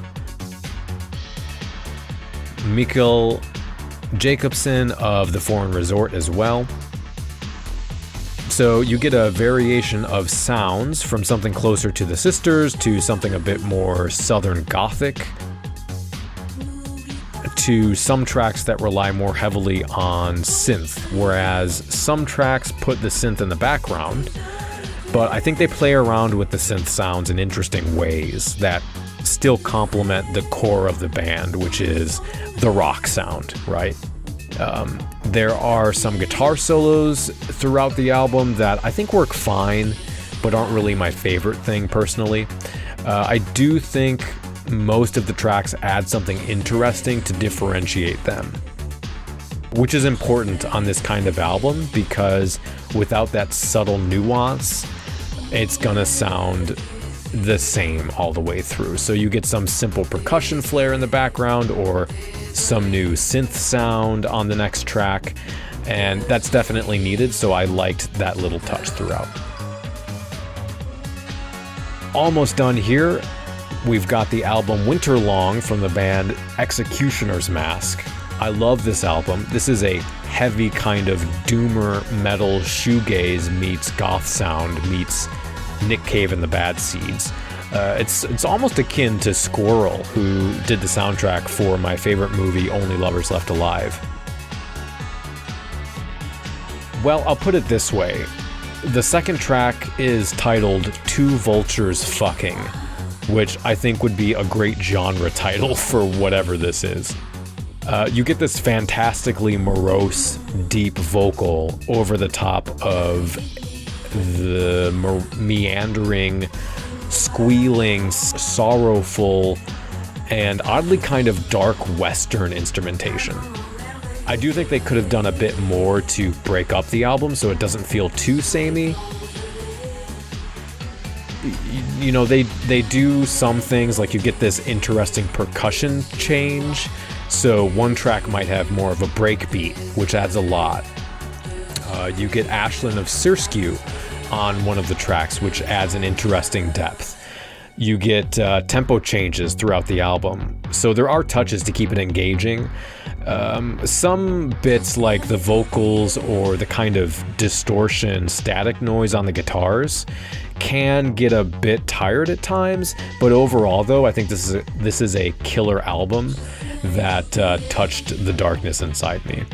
And then my last recommendation is the album Menthol from the band Menthol, so the eponymous album. I don't know if I'm even pronouncing that right, but this is a band from Quebec, Canada. And, Executioner's Mask is from Philadelphia, Pennsylvania. I think I forgot to mention that. And this EP blends melodic synth pop with modern post-punk and pagan lyrics. It's a really interesting blend that doesn't just come off as sounding like dark wave. I think they do a good job of letting the synth pop elements sound clearly synth pop, so think like Solitary Experiments, and letting the modern post-punk retain its identity as well. So think the Agnes Circle or Hapax, something like that. It's a great little EP, also worth checking out. With that, it's time to end this episode of Cemetery Confessions. Thank you so much for spending your time with us. Before I tell you what we'll be discussing on the next episode, I'd just like to remind you that we have a Patreon page. So if you enjoy the show or you're interested in getting some bonus content like our back catalog of exclusive videos, and podcast episodes, or early access to episodes, or exclusive merch, or access to the Discord, that kind of thing, you can head over to patreon.com/Cemetery Confessions and see what kind of tiers we have, what kind of rewards we have. Obviously, everyone who supports us on Patreon enables the blood, sweat, and tears and time that goes into making this podcast, not just from myself, but from the network of guests that come on to the show and collaborators that allow us to create. So thank you all so much for that.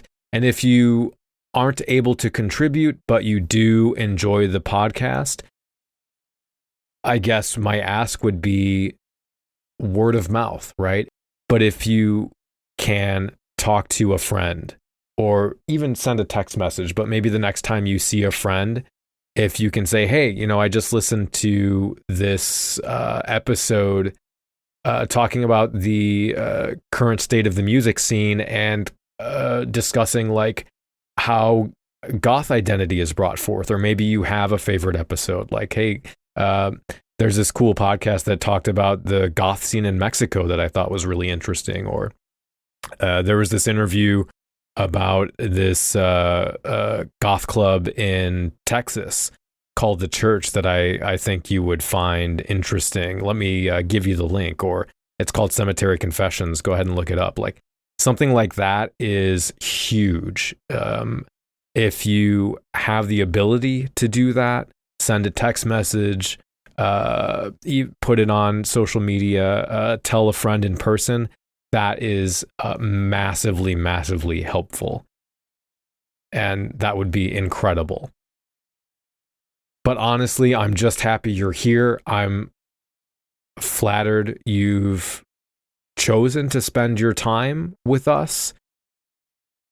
It's always wonderful to see in the Discord or to get messages from people who have said, hey, I'm looking forward to getting to drive to work and listen to this, or do some crafts and do my laundry and listen to the podcast, and incorporate you and your guests into my life in this way. And it's really flattering, and I'm so happy to have you as part of our community in this way. Next month, we'll be back with the producer of the blog and YouTube channel Goth Music Latin America. And, well, we'll be talking a little bit about that content, but the main focus of the show is the three of us are going to pick 2 albums that we remember fondly in some way, through nostalgia or through some connection to our past of our in our lives. And we're going to be talking a bit about the band or some anecdote in its connection to our lives, and re-listening to that album that we haven't listened to in years and years and years. We'll play the album, some tracks underneath that discussion, and we will talk about and review that album. And we'll learn something about the band, we'll learn something about the music scene and about each other, and sort of revisit and see whether or not our memory of that album holds up. We're also going to have a surprise guest spot from Azzy with Obscura Undead. I'll let the content of what that is be a surprise, but it's exciting to have them on the podcast. And then we've got a few more episodes coming up for the end of the year, which I won't spoil, but I think we have some very special episodes coming up. Some returning seasonal content that I'm very, very excited about. And some novel content that I'm also very excited about, and I hope that you will enjoy. So again, thank you so much for spending your time with us. And until next time, stay dark. The preceding program is a member of The Belfry, a network of blogs, podcasts, and videos for the darkly inclined.